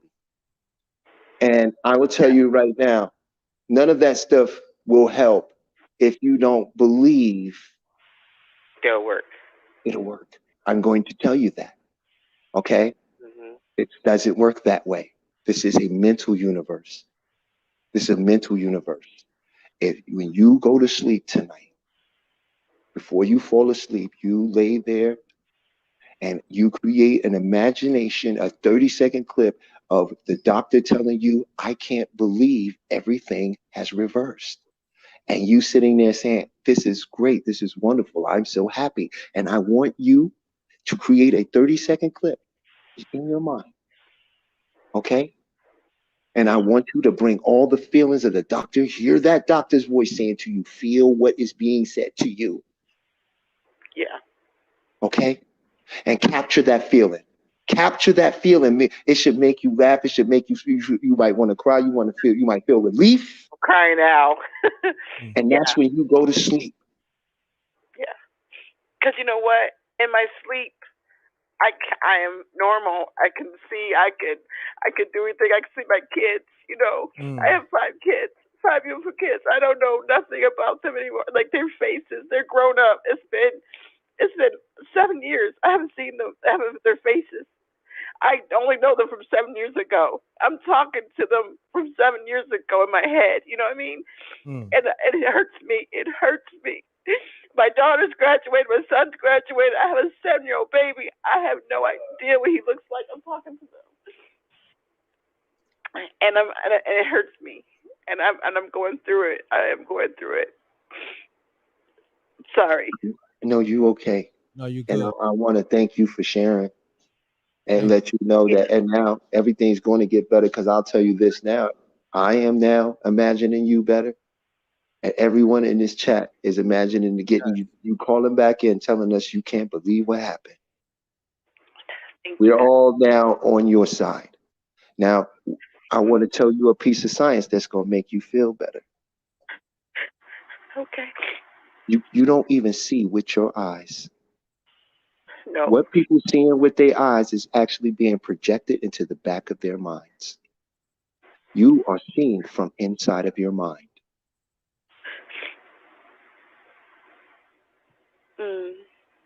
You can see your baby's faces today in your mind.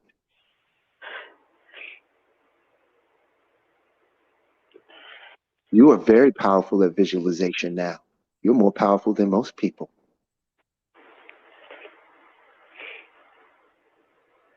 You have the ability now to visualize and use your imagination powerfully. Many people can't do that because they are always seeing what's in front of them. So now that's what they believe. But you believe what you see in your mind, because you're not seeing the world in front of you. So now it's time for you to take control of that. M.Reck, I see I don't know what they're called, but scribbled people, like somebody, a child scribbled, walk around, and then when they notice, and they disappear. I've seen these. Well, I was told they're archons. When I was really upset, it popped up in front of me and sniffed me like it was eating my energy with all these, look like lizard. I don't know what that was. And it was scary looking, but I saw it, I stepped back, and it disappeared. I just told everybody, I don't know what these things are, but they're around us, lightning people, huge, tall things, look like lightning, Yes. And I And said, there was a company called Thunder's Energy that created a convex lens that can actually pick them up on camera. so this is seen before? There is a company called Thunder's Energy that created the first world's convex lens. So it does the opposite of what a lens does, right? As far as the photons and how it bounces. And because of that, they began to be able to film these glowing, invisible, but to our spectrum, invisible entities all around us.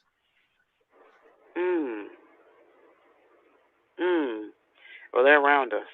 Now, what you're going to start telling yourself is that your vision is getting better, that you are better. And every day, say this with me, every day. Every day. In every way. In every way. I am better, better, and better. I am better, better, and better. I have perfect vision. I have vision. I have perfect vision. I have perfect vision. I have perfect hearing. I have perfect what? Hearing. Hearing? Yes. I have perfect hearing. Thank you. That's right. And these are the things you're going to start telling yourself. But what you're going to do is go to sleep and do that 30-second clip tonight of that doctor telling you how amazing it is that everything's changed. And you're going to just play this 30-second clip over and over in your mind. And you're going to be sitting there in that chair in the doctor's office and him telling you, I can't believe this. Everything is in remission. You're actually, we don't need you to have a surgery. You're actually, we can't explain why your vision came back. This happens from time to time. Okay. I'll do that. Thank you. Thank you so much, Talib. Yes, it's your world. It's your world. You pushing it out. You can change it. You don't have to change it. You can shift to one where you already got what you want. Thank you. Thank you so much. You're welcome, Wednesday.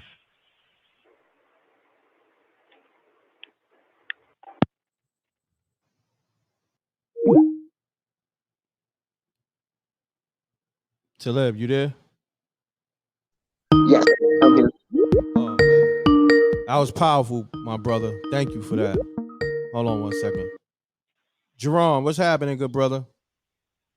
What's up, good brother? I'm good. How you feeling? I'm feeling great, man. Peace to the gods, peace to the earth.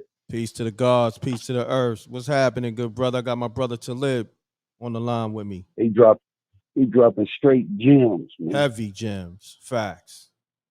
Listen, priceless gems, man. Mm-hmm. Priceless gems, man. Listen, man. Speak it, believe it, and receive it. Talk to him, Jerome. Speak it. Hey. Speak it, believe it, and receive it, man. He told you what to do. Mm-hmm. It's time to wake up, man. It's time to wake up. You got more power than you will ever know. Mm-hmm. And they've been keeping you dumb to keep you from this power. But Facts. you are more powerful than you will ever know, than you can ever imagine if you just change your way of thinking. Get away from negativity.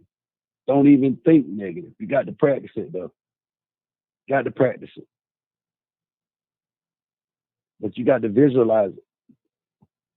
Mm-hmm. Like my man said, you got to visualize it, man. That meditation is a bad number jam. And I want to give the sister that was just on the line. Wednesday, yeah. Tell her to keep her head up, and I'm finna give her a gem right quick. Okay? Yes, sir.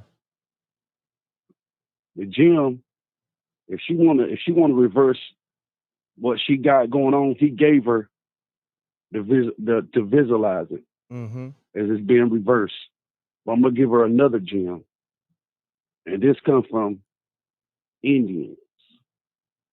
My grandmother on my grandmother's side, she was half Indian, so they knew about. I grew up in the South, so they knew about these remedies, cures, and all that. Garlic and honey in the morning, at night. Even eat the garlic cloves, but you got to be consistent with it. If you do this right here, you're gonna be perfectly healthy. Anybody. What do you think they did before they was doctors? Yes, sir. Think about it. Herbs. He's right. That's a great remedy. You know, another remedy, if you want to get deep into it, is if you boil ginger until the water boils down, add more water, boil it for 45 minutes, bring it to a simmer. You got you a tonic that'll cure anything. Mm. Hey, listen, man, they don't even understand. Everything you need is right around you, and it ain't even gonna cost you a lot. Now, here's the mind kicker. Let me give you the mind kicker. The mind kicker is the placebo effect. Why you need any of that if someone can give you a sugar pill to kill you of anything just by telling you it'll cure you? Mm-hmm. That's right. That's right. Placebo effect. He dropping heavy gems, man. Heavy gems. They so much I want to tell and talk and what's the name, man? I can give you. I'm very enlightened, man. Very enlightened, and I be telling people stuff. You know, just people that I be around, and you know how people is. You crazy. You know how that is. But Mm-hmm. when you know it's the truth, who cares what people say, right? Facts. Because the universe is ran by truth. Truth, universal laws, truth. But you got to love yourself first. Facts. Self-preservation is everything. And the people you're around is everything. You need genuine people around you. And you need to be G-checked every now and then. Mm-hmm. You know what I'm saying? And stop living in this fantasy world.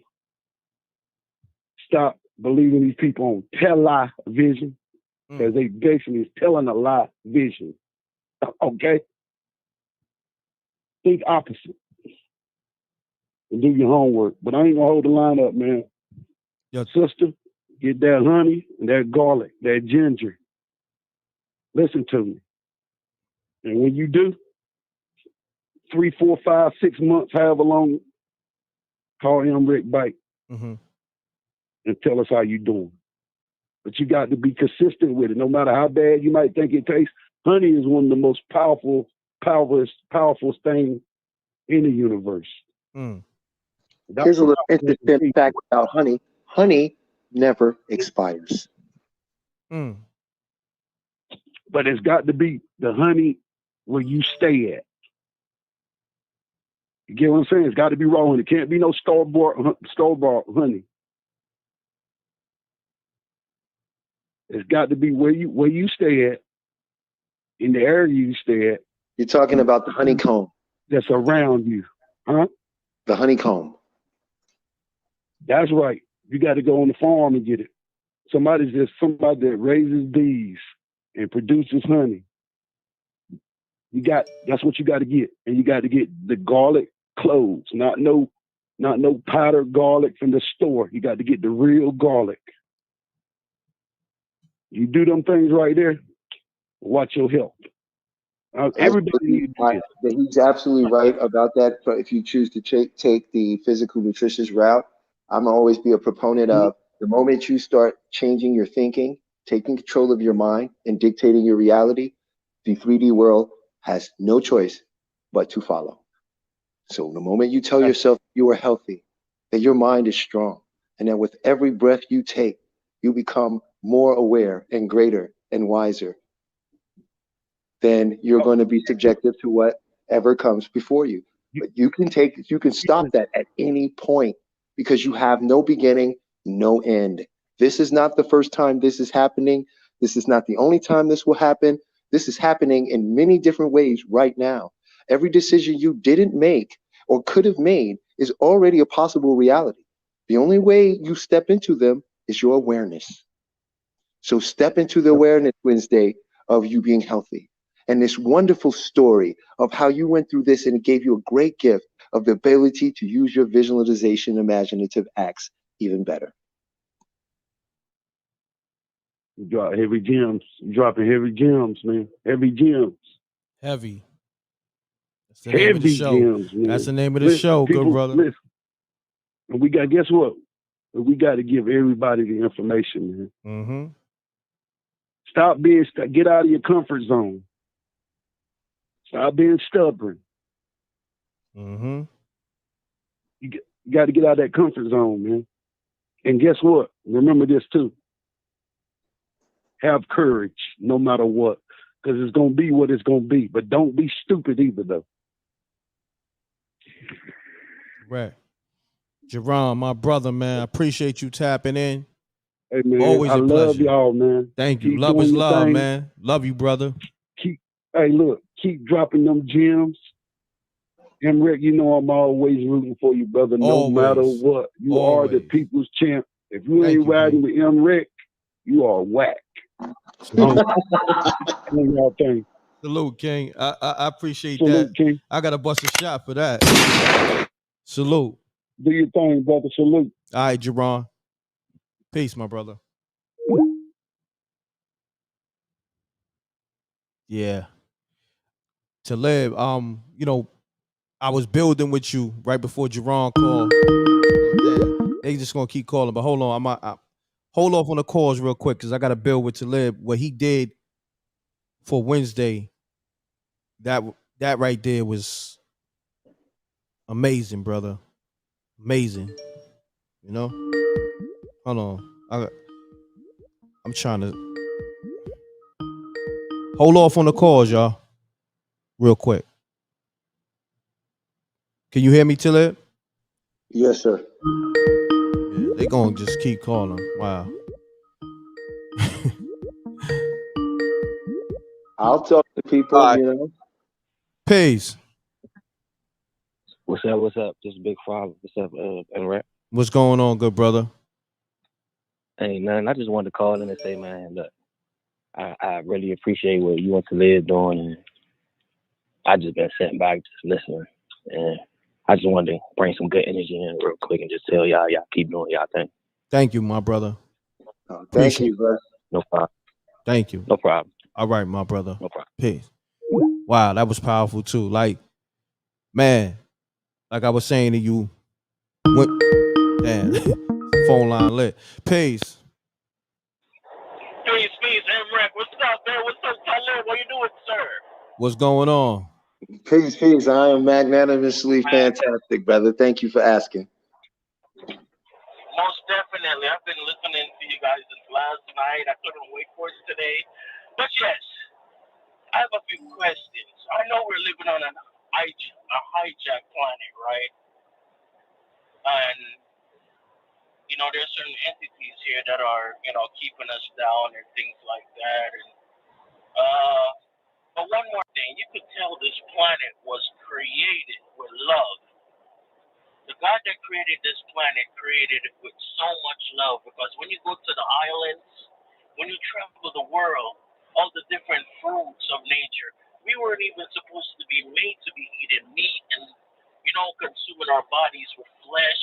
We were supposed to be living on a higher vibration and just loving each other and enjoying life with each other. You understand what I'm saying? But somewhere down the road, things got topsy-turvy. You agree? Well, yes, I agree with you wholeheartedly. I can let you know that there are theologies that teaches that human beings, especially in Native American culture at one point, had the ability to turn their physical bodies into light in pretty much Rome. There's also theologies and maps that teach that there were various realms that were here that we interacted with that had different entities, different beings, and variations. You know what I'm saying? And that at one point, you know, that knowledge was cut off to us, and we were sold a story. See, in Native American culture, it taught that we were lied to. Now, if you go into like the book of Job that was removed from the Bible, it tells you that we was lied to because Jesus says that he's not from where they say he's from, that he is from Barbelo, right? And his God, his father is not who people are saying that he is. You see what I'm saying? So like once it goes in, I'm glad you said it because it goes right back into my original point that the world is a story. And these beings, they don't have any power over you. You're more powerful than them. So what they have told you a story, right? How have they told you this story? They've told you this story through education, through movies, right? And they told you this story of their superiority and their dominance. You see what I'm saying? And since the mind doesn't know the difference, and then you start believing that, they put systems in place to support that, then you start reinforcing it into your 3D reality. Thank you. Exactly. So everything up to their teaching is false, basically. It's just manipulation of the mind. Exactly. It's manipulation of the story. And the manipulation of the mind is done through Hollywood and the CIA, if that matter, because they're the ones that's giving you fashion. They're the ones that's telling you what movie is good and what isn't. They're the ones that's manipulating and paying for artists. Okay? They're the ones that's doing this. Right? Because they have no power. Right, correct. One more thing, and I'm going to get real deep right now. The Chinese culture, right? They know their culture for years and years. They keep a lot of secret within their culture. They don't share with other, you see what I'm saying? Cultures. I saw this video where this Chi master, it was a couple of years ago, and these journalists heard about him, so they went there to Yeah, and he sets the paper on fire. Me and my school of Kung Fu are certified from China learned martial artists, bro. And I can tell you that that guy who's never been seen again, that was not a legitimate thing with him. There are masters that I can tell you about that can touch you and rattle your insides. There are techniques, but all of it revolves around the mind. That's why in order to do any of that high level internal martial arts, it's been we've our Western understanding of these things, we've taken all these metaphors and allegories and turned them into something else. The reason that it was written away because they wrote down their things in the form of a song or poem. That's what they call them. You aren't aware of this in those calligraphies. But a lot of the people who did these things, who came up with these systems and did these practices, they were illiterate. Okay, these were people who were farmers who were out in nature and had nothing but time to delve into human consciousness. Okay, so a lot of that stuff was misinterpreted. You understand? And so it gets into this mystical mumbo jumbo, and it's magic, and it's this, and it's not magic, bro. It's very much science. It's very practical. It has to do with breathing, the number one thing you do in this world that matters the most to you, and a conscious interaction with that breathing into a particular area that is an actual energy point of the body where actual electrical energy and stimulus is created. Exactly. Because this guy, he started papers on fire. He was shocking people with his hands, you know. He was healing people with just touch, you know. So I was just to say this, I'm sure if he could do it, we all could do it. Well, I would say that the things that they do, the real guys that you haven't seen, that these stories are made behind, yes, you can do these things, right? But remember this, that the guys that came up with these things, they're not doing they didn't do what you did. They didn't go to work, they didn't have a job, they didn't have social media, this desire to be a part of the society and succeed to where they feel like they're a functional part of society. These are farmers, people who made and grew their own food, who knew how to go hunt and eat. You understand? So their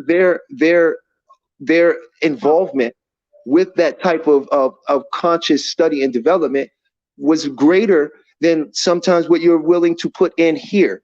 But I learned it's not about how much time you put into something. It's about the neuroplasticity you develop when you do something. And that revolves around your neurons being formed every time you learn something new. Now, this brings me back to the Jose Silva method, where you learn how to interact with your mind so you can affect the neuroplasticity of the mind. So the more things that you can learn and learn in a useful way, right? The more your genius mentality is activate, and more of those, there's no such thing as extrasensory perception. The only extrasensory perception you have is touch, taste, feel, sight, and hearing, because all of those things are actually being interpreted by the brain, by the mind. We are giving it meaning. You see where I'm going? You have to be on a certain positive level to achieve that, right? No negative energy whatsoever, correct? Well, we have to first remember, you have to change your language, right? Okay. We have to start realizing that it's not negative, it's called contrast, right? This is how you create desire.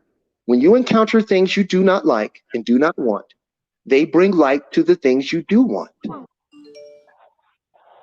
Give thanks for your contrast, for it is what helps you clarify your desires.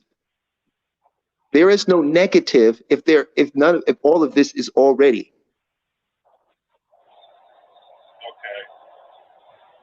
Right? That is a construct that was created by them so that they can control you and make you feel guilty. You ever wonder why sociopath, narcissistic people, and con men and murdering, killing, thuggish murderers don't get punished by karma? You can only be punished by karma if you think you're doing something wrong. Yeah. You see, so they made sure we feel guilty about everything we do.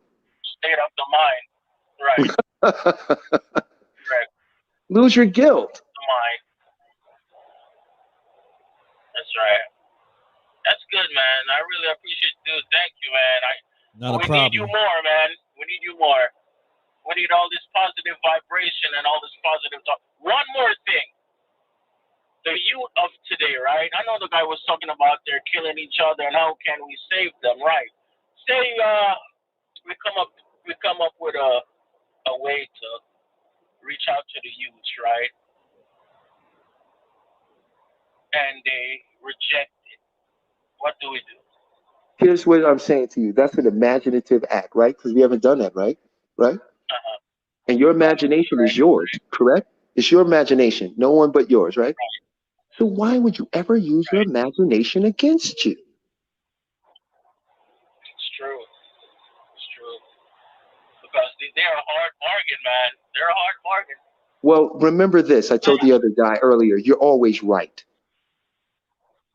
The question becomes, what do you want to be right about? Everything.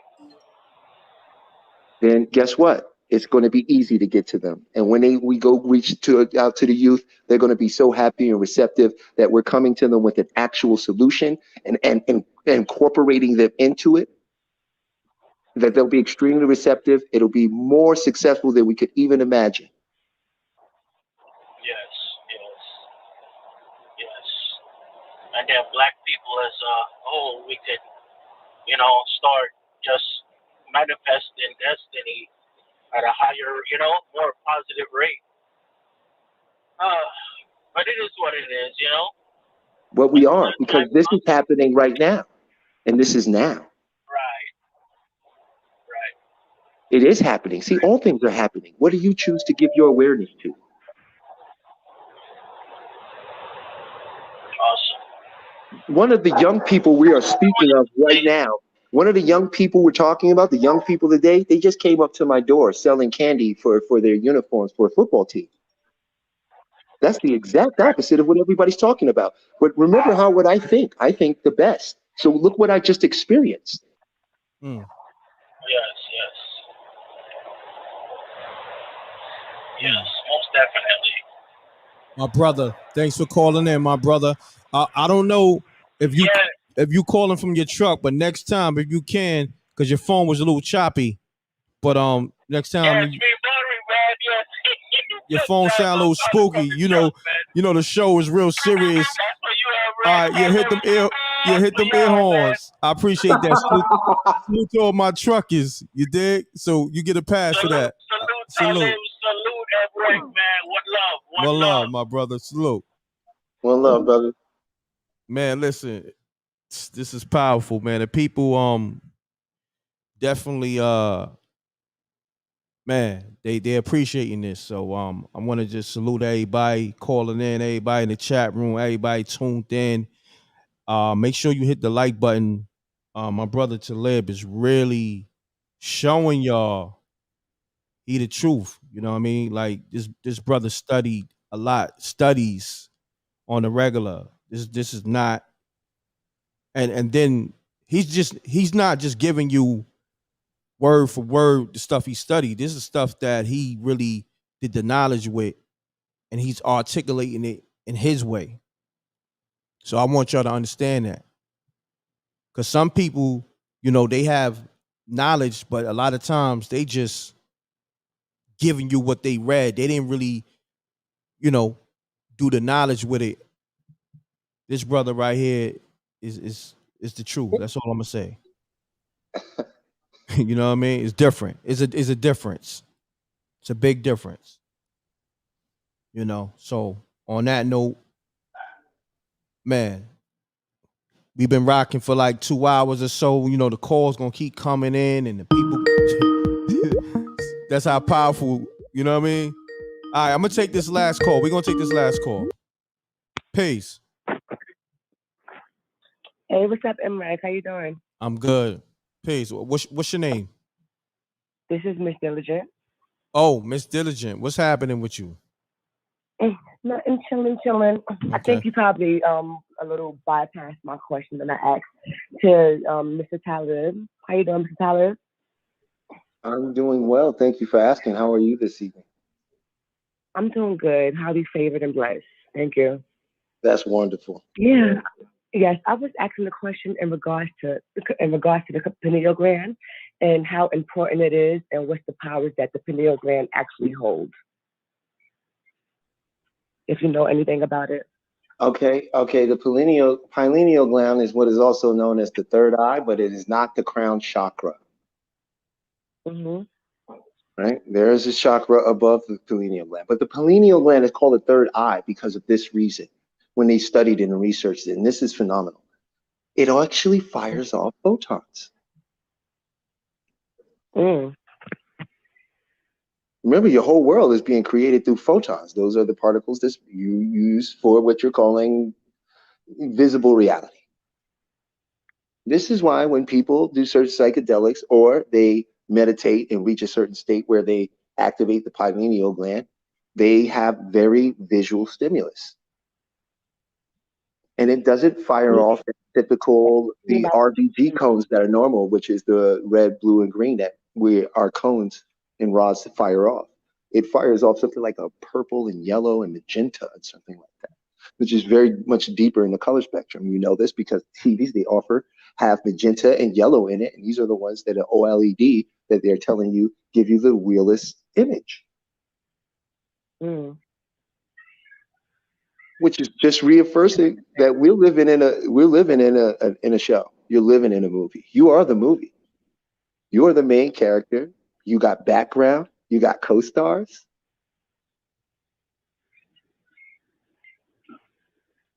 Wow. And another question, what do you think is more important in the human brain? The pineal gland or the cerebrum? Because I know the cerebrum holds like basically our functions, our taste, our movement, our like all of our five senses is held in our cerebrum.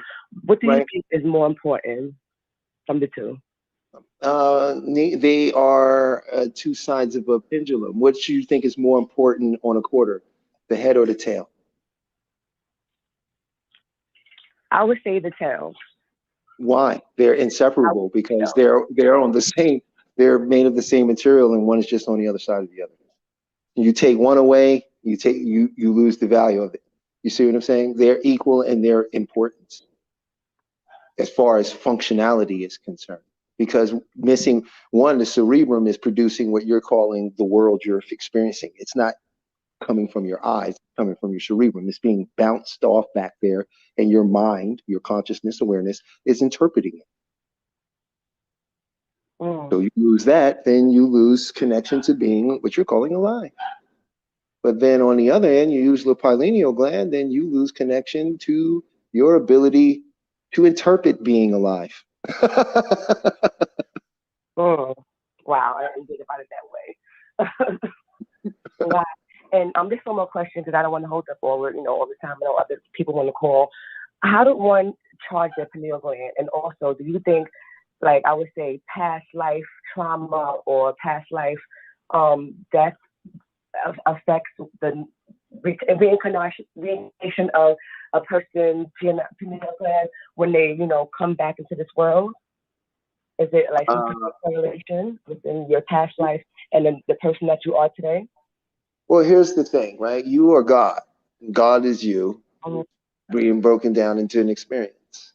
There's some divine place you are going to reach, which is the most divine aspect of you.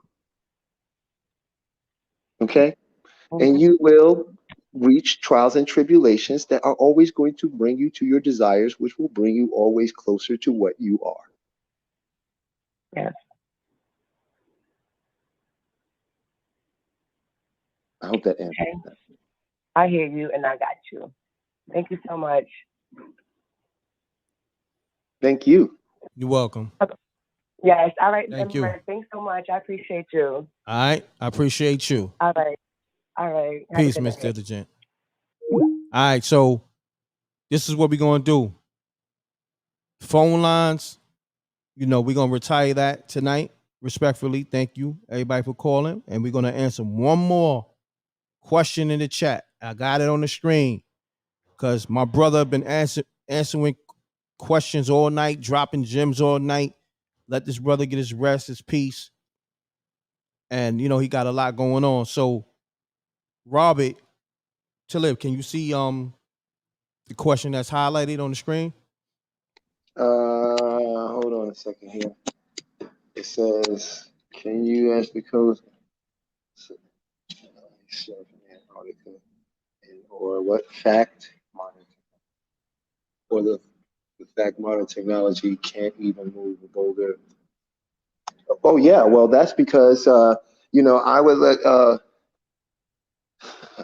that's because back then they used magnetic energy. See, we're using something very, very destructive that is explosive, combustible energy and a system of atrophy, right? Or entropy, excuse me, entropy, whereas it costs to do anything. And we use an explosive. But see, back then they used what you call magnetic energy. Now, if this gentleman would go do a little, just look into this, he would be very fascinated. I think this individual would definitely love this type of information. They've discovered that if you put dioid, round magnets together, right? More than 3 of these magnets together and put them in the form of a ring, right? Or not even, because as we know, there's north and south, but that is not 1 and 2. That's just 1. North and south equals 1. So every time you add another magnet to each other, it adds another north and south, right? But that's only 1. And what happens is in the middle of a magnetic field, there's real energy. It's called a toroidal field. The toroidal field is what's generating massive energy. Now, this energy is cold fusion.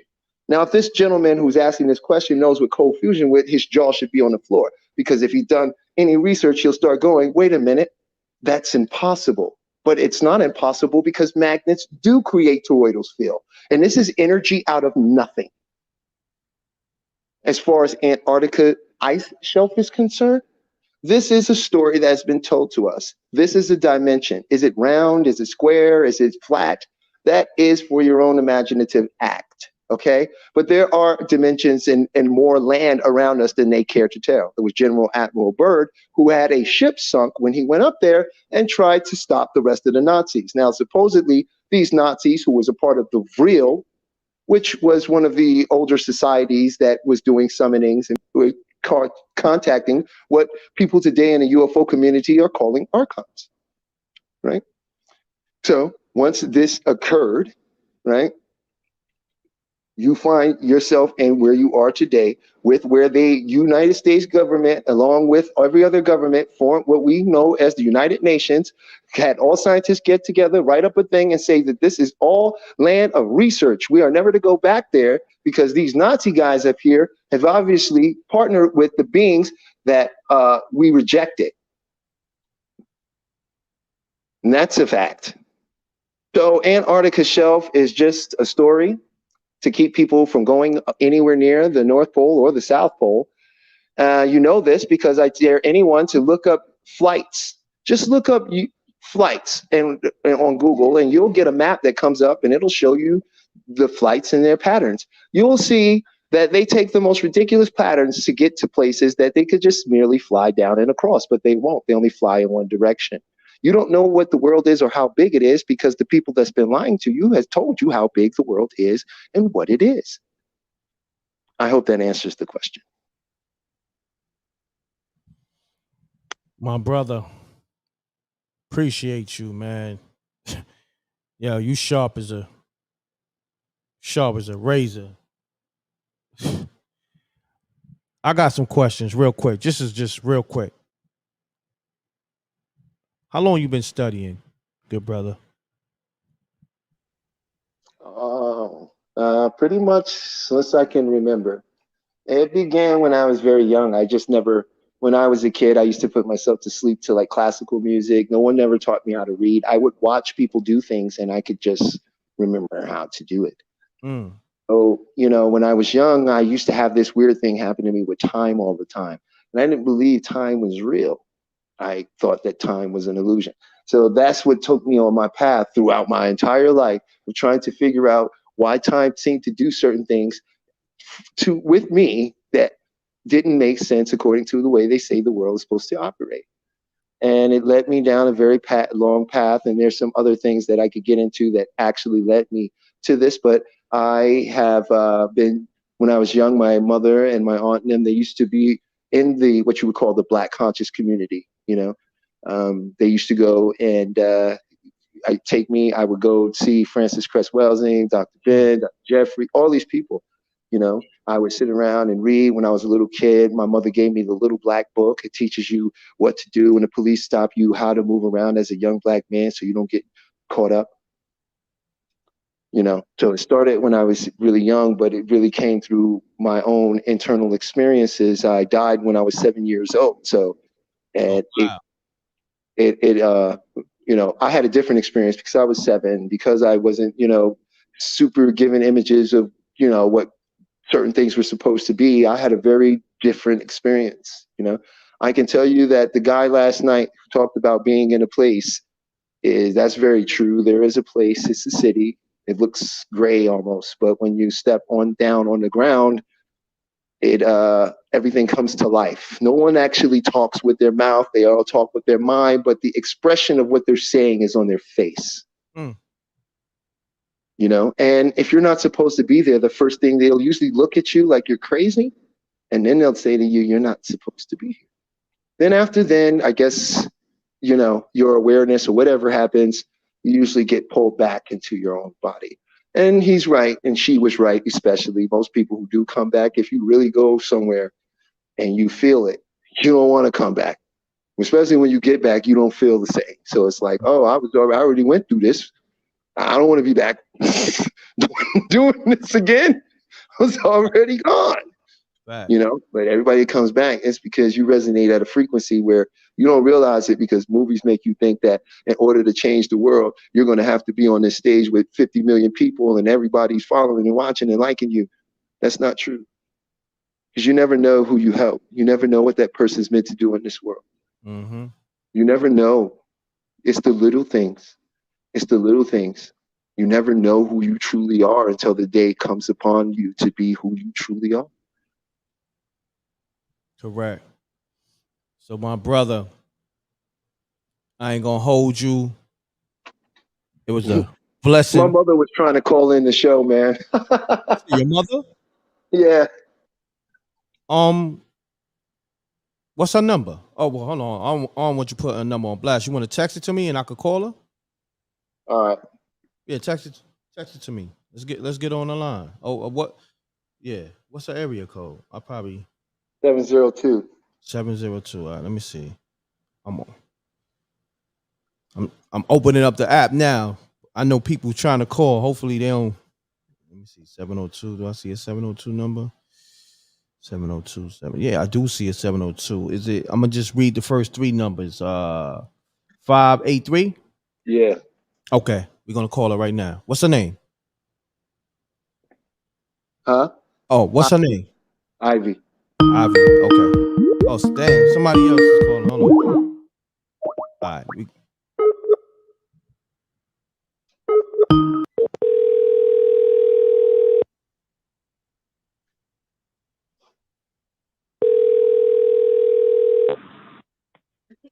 Hello. Hello. Hi. How you doing, Miss Ivory? I'm sorry. I'm sorry if I messed up the sound. Oh no, you good. You good.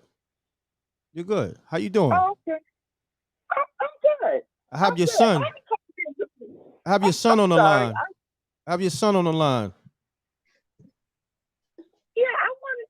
You know what? Oh, so you know me? I know. Well, I'm trying to get to know you now. Yeah, of course. I just wanted to ask about the DMT. You know, had he ever tried DMT before? Oh, okay. Mom, you gonna ask me if I tried dimethyl tryptamine?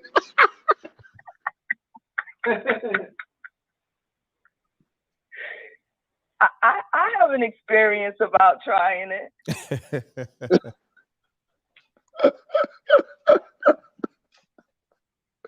You know, I saw many, before I tried it, I used to go through and see a lot of videos and listen to like podcasts about people that went out and they was seeing snakes and M&Ms and all kind of stuff, But when I did that DMT, I didn't have none of that experience. I had experience of talking with my higher self. Wow. I was just wondering, did anybody else ever have that experience? Because from the people that I had seen in the past, they all had these mostly snakes.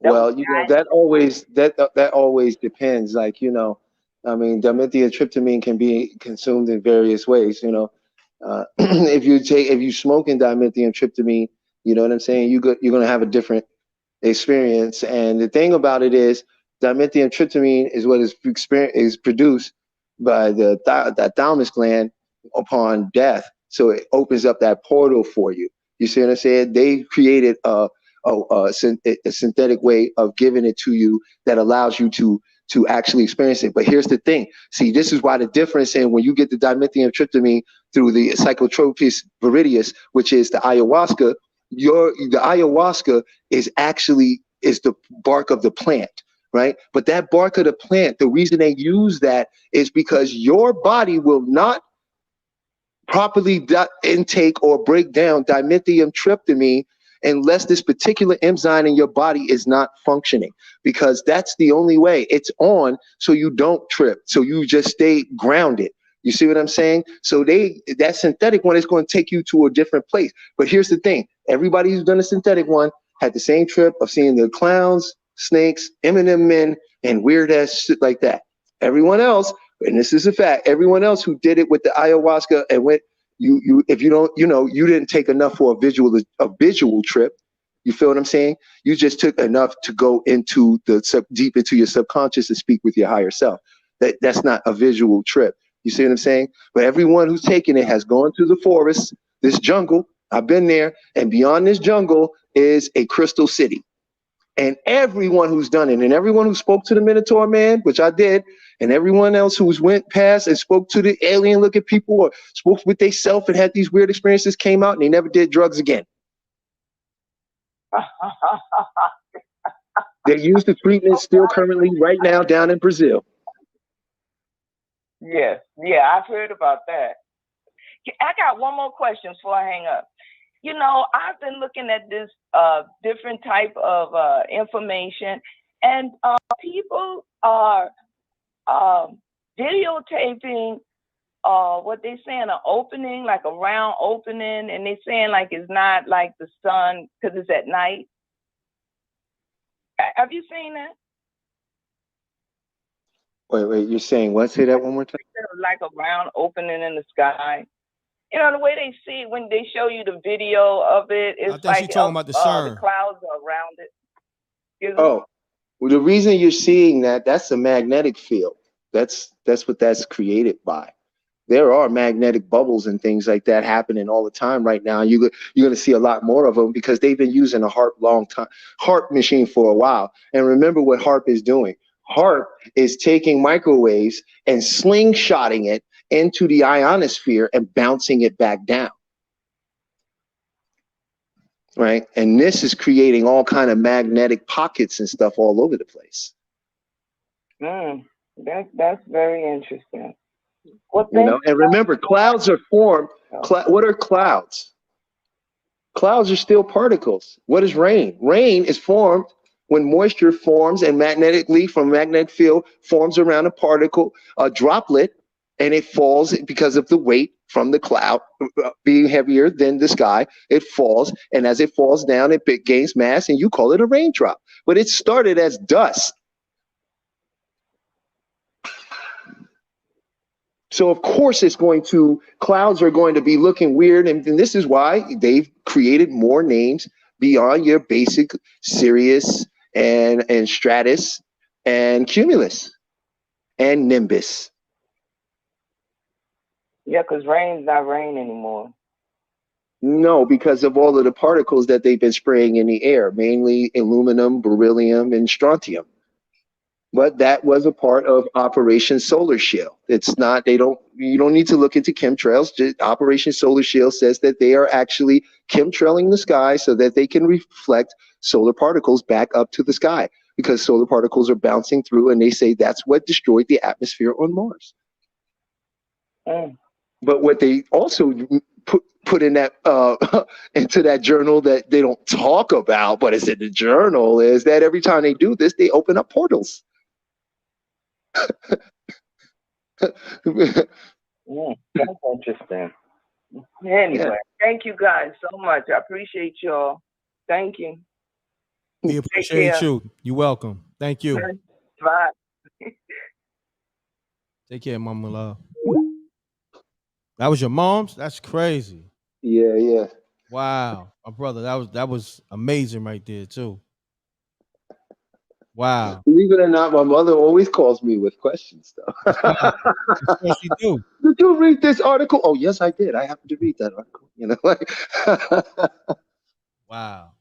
That's powerful to end the show off with you answering questions from your mother. Powerful. Yeah, this right here was one of those ones. Last night was special too. And I mean, and every time you call was special, but it gets more special, get more special every time. It's going to get more special whenever we speak again the next time, brother, because I feel there was a connection between us and everyone who decided to listen, and there's great changes coming for everyone in their own individual way because they're beginning to think differently. And anyone wants to change their life epically in one fell swoop. When a moment calls on you that you do something you normally do, be it somebody yelling at you or some sort of situation occurring, and you have a normal response where you get angry or it's a condition. Instead of doing that, do something different. If someone makes you laugh and your normal reaction is to get angry, laugh. Try it, and it'll change your life. But you're on a loop right now. That's all. It's just a loop, and you can get off whenever you want. Correct, my brother. Appreciate you. So on that note, you have a great night. And me and you will talk tomorrow. And we're this is what we do. Since today is Tuesday, let's go live every Tuesday. I say from 7 to 9 if possible, or 8 to 10, whatever works. I'm on board, brother. That'd be great. Yeah, we give them once a week, and then we build it from there. And then I'm gonna make the announcement. So yeah, and I want you to go back and really listen to that song I gave you called "Bad Math." I just really want you to just go back for yourself and take a gander to that. You know what I'm saying? Definitely, I'm a lock in with that. So I'm announcing it now. next Tuesday or every Tuesday, the show Heavy Gems with M.Reck and Talib will be on this channel. I would say from 7 to 9, because 7, that's the guard number. So we're going to go with that. Real quick, somebody in the chat asked about one of the techniques about if they, when they go laying down, should they have music on, right? And should it be in silence? Yes, you can have meditative music on if you like, right? Make sure if you find something on YouTube or you put something on YouTube on, make sure it has something about to do with binaural, it has something to do with frequency hertz. Oh, this one has a million frequency, hertz of frequency in it. It'll make you to activate pineal. Anything along those lines that just bring and soothe your soul, that's what you listen to when you lay down. And remember, you want to do it in a state akin to sleep. As you are laying there, it is a 30-second clip you're going to put together like a little scene of a movie. For all the people who play video games, when you make this scene, you need to be in Call of Duty, first person view. For those that don't understand what that means that when you are making an act, you're not watching yourself in your imagination in a third person. You're experiencing it as if you're looking out of your own eyes. Add in all the senses you can to it. If it's you sitting there counting money, if you have $100 bill or any bill in your wallet, you take it out before you do this. Study it, analyze it, smell it, feel it, touch it. So when you sit there and imagine, you can hear the money every time, 100, 200, 300, and you feel it move passing through your hands. And when you get to 1,000, you move it to the left. And just see how far you can count up to. You will sleep good. And that's all. My brother, thank you. Thank you once again, man. This was amazing. I appreciate you. And like I said, get some rest. We'll build tomorrow. Hit me early afternoon, or in the morning. No doubt, brother. All right, my brother. Yes, sir. You too. Thank you. You're welcome. Salute to the Rec Mob, man. I got to give a round of applause for my brother Talib, man. Once again, coming with that amazing information. Man. Dropping heavy gems. And me and that brother, we got a lot we're going to bring to y'all from the information. Then we're going to hit y'all with the films, TV shows. We working on a Spooky Hour series. So, make sure you lock in so y'all can be in tune with everything. But he got a lot of films that he wrote and he's producing as well. So, but make sure you tap in every Tuesday, Heavy Gems, M.Reck Talib. We're going to do it maybe 7 to 8, if possible, 7 to 9. You know what I mean? But we definitely going to give y'all that once a week, and then we'll build from there. So he just gave the green light. We're going to lock in next Tuesday. But I got other content from him too that he been wanting me to put out.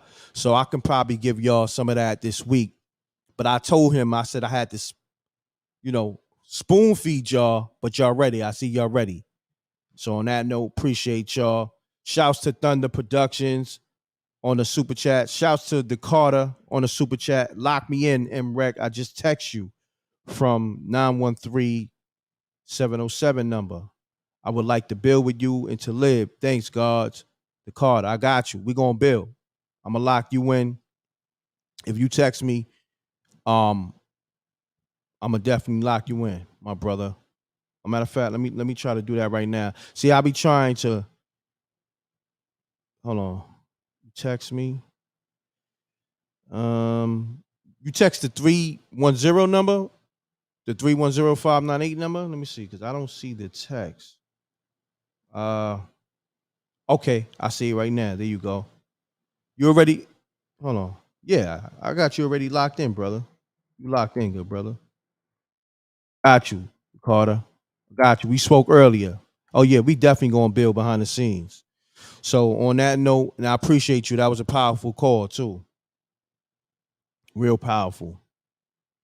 So on that note, salute to Vegas Brown on the super chats and all that, always supporting. Heavy Gems, y'all. Next Tuesday, M.Reck and Talib, new show on MRecktv. I got a lot of shows. I got Spooky Hours. I got Heavy Gems now. I got the Unsung Heroes with DJ Moschino and DJ Superior. I got the Gift and the Curse. I'm bringing all my shows back. I got Crack in the Cold. I got this animation show I'm working on. And then everything is going to be on my website too. I'm rebuilding my website, MRecktv.tv. I'm about to, rebuild that. My site got I'm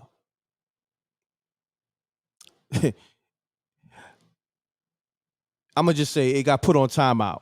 You know what I mean? I got to be careful of how I use my words. My site got put on timeout for some strange reason, but I'm gonna get it back up and running and get it right, and get some new coders and everything on the site, because I'm running the MRecktv brand as a network. So you're gonna be getting sports, information, movies, everything that you could think of on the MRecktv network. It's gonna be like Showtime. I want y'all to think about MRecktv not just as a content creator, not just an artist, as a brand. As look at me as like Showtime. You know what I'm saying? So on that note, hold on. Hello? Yeah, what's happening? Yeah, call. You gotta call the 310 number. I don't even know how you got this number. Yeah, the 310 number, because that one is connected to the show. You know what I'm saying? All right. Yeah, that was Wiz. Wiz gonna call up. Still got 666 in the chat. Pound that like button. Let's get the likes up too. So Heavy Gems next Tuesday. Peace. Peace. Hey, yo, Rick, Yo, Wiz, what's happening, good brother? what's going on? Yeah, I just wanted to call back in to get my guy Khalid. I mean, his tape right here. I mean, you dropping nothing but bombs. And the thing is, a lot of things he's saying was things I was trying to tell y'all, and that's why I said I'm gonna wait till the concerts catch up. And I told y'all I wasn't human. I was a god, just in human form. He's basically breaking it down to y'all. And he's very intelligent. Definitely. I mean, mastermind, brilliant. I mean, that's like one of the first persons I've seen that has, as much intelligence as I do, if not more. So, yeah, I appreciate him for being on the show. I'm glad you found him, because, like, the information I was holding back, he's speaking right now, and I didn't want all the pressure on me. You know what I'm talking about? Yes, sir. Definitely. Nah, Talib, he reached out a year ago. I had him in the cut, and I told him, I said, that information, I said, we gotta spoon feed the people with that. And I told him, I said, trust me, when they ready for you, I'm gonna, I'm gonna give you the sign. And they ready. You understand? But they had to be spoon fed. You know what I mean? Exactly. And that's why I didn't tell him everything. That's why I said I'd rather answer questions. And, I didn't have 3 months to get prepared for the show, because I didn't know y'all was behind the scenes. I was notified like 30 minutes before. I don't think Ebony knew that. But I was just winging it off the top of the brain, half sleep last show, but I was still speaking the facts too. But your boy Talib, he coming with like everything. And a lot of things he's saying, I know he's telling the truth. And a lot of things he's saying now is like, this is a lot of things I want to say, but I didn't think they caught up fast enough to understand how I was saying it, because he can say it better than me. So I'm gonna let him go ahead and take over, and shout out to him. Oh my God. Nah, it's all good, my brother. Listen, I gave you the platform. I put your name in lights in the show we did. What was that, last night? Man, I've been up for like 2 days straight, so I don't even know. Right. I think it But was last night. yeah, I put it I in the was happy. community. I put your names in the titles and everything. You in Talib. So I got you. You know what I'm saying? Trust me, I got I know you. you. Anybody that's appreciate you. rocking with me, I got. Just don't. I just tell people I'm gonna let you shine, but don't try to. You know what I mean? I'll shine the master. You know how that go. And you know, Right. I'm a line everybody up to have their own thing, but you know, let's just keep it within the family. Keep it under the umbrella. You know what I mean? Word, fam. So that's the thing, man. You know, I want everybody to shine, but just just keep that gratitude and that. I got you. You feel me? So we gonna build, my brother. Yeah, I do. Yeah. No doubt. All right. Peace. Salute the Wiz, man. That was humble for him to call and really give it up to Talib like that and understand. You know, with me, everything is energy. You know, and timing and gratitude. I go off if your attitude is gratitude, then we gonna lock in. And if you got my best interest, I'm definitely gonna have your best interest. It's really that simple. So on that note, all y'all have a blessed night. I appreciate y'all tapping in with the MRecktv platform. I try to give y'all different type of content. Like, I did the interview thing to death. That's what I do. A lot of niggas bit the whole loop, made it all nasty out here. I could do interviews at any given time, but I wanted to go left. I like to go left. So while all these dudes is, running with that, I said, let me go in let me go in a whole nother bag. So I went in a whole nother bag, and that's why I'ma always, stand out amongst the rest. Cause while everybody copying the stuff I've been doing for 15 years or so, I go left. I know they can't go in these bags. You know what I mean? I know they can't go in these bags. And I could go in different bags and let other people shine. These dudes don't do that. These dudes, they want the light too much. They not gonna let the subscribers or the callers shine. You know what I mean? Nobody's doing that. You dig what I'm saying? So on that note, y'all know what it is. Double deuces and bubble gooses. I appreciate y'all. Much love. I gave y'all 2 spooky hours back to back. Sunday night, Monday. So make sure you watch Spooky Hours, episode 63 and 64. Right now, if you ain't watch it, Talib, dropping heavy gems on there. Peach got some ill stories. Oh man, Wiz, dropping gems. Tap in, y'all. All right. Jose, is funny as hell. That's my guy. But Jose, he got to get about, you got to be about your business, Jose. I ain't gonna front. You moving a little kind of like spooky on the business, man. You know what I mean? I don't know how you moving, but you gotta get that right. Salute to DJ Moschino, man. We moving out here, man. All the MRECK TV shows is back. That Unsung Heroes, we got a special show coming for y'all with the Unsung Heroes. My brother DJ Moschino, DJ Superior, got a mean interview, mean guest coming. But I'm bringing all my shows back, and everybody I'm rocking with, I'm dealing with attitudes that got gratitude, and people who want to work, and we coming together as one. And you know how Wu-Tang come together as one for that W. Everybody that I'm working with is coming together for that M. You know what I mean? It's the same thing. But everybody is their own individually, but for that umbrella, everybody holding the flag up. You get what I'm saying? And we riding for a common cause.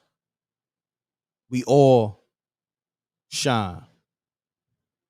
So, and love is love over here. All right? Yeah, Jose, you got some zesty business. I don't do zesty business. So when you deal with me, you got to deal with official business. That zesty business and how you be moving on some weirdo business tip. I don't know, homie. I don't move like that. So we got to work that out if we going to build. If not, you could just, rock out in the chat and it's all love. All right, my brothers and my sisters, y'all hold it down. Peace. Appreciate y'all. Love. And if you need a good streaming service, go to thestreamboss.com and get that $5 off when you put in the MRecktv code. Double deuces and bubble gooses. I'm gone. You hear something? Have you guys heard of StreamBoss? It's a new IPTV provider that gives you over 5,000 channels for only $20 a month. Oh, cool! $20 for live TV, local TV, movies, TV shows, pay-per-views, and so much more. Huh? What? If you have a Fire Stick, smart TV, or streaming device, then head on over to thestreamboss.com to begin your setup process.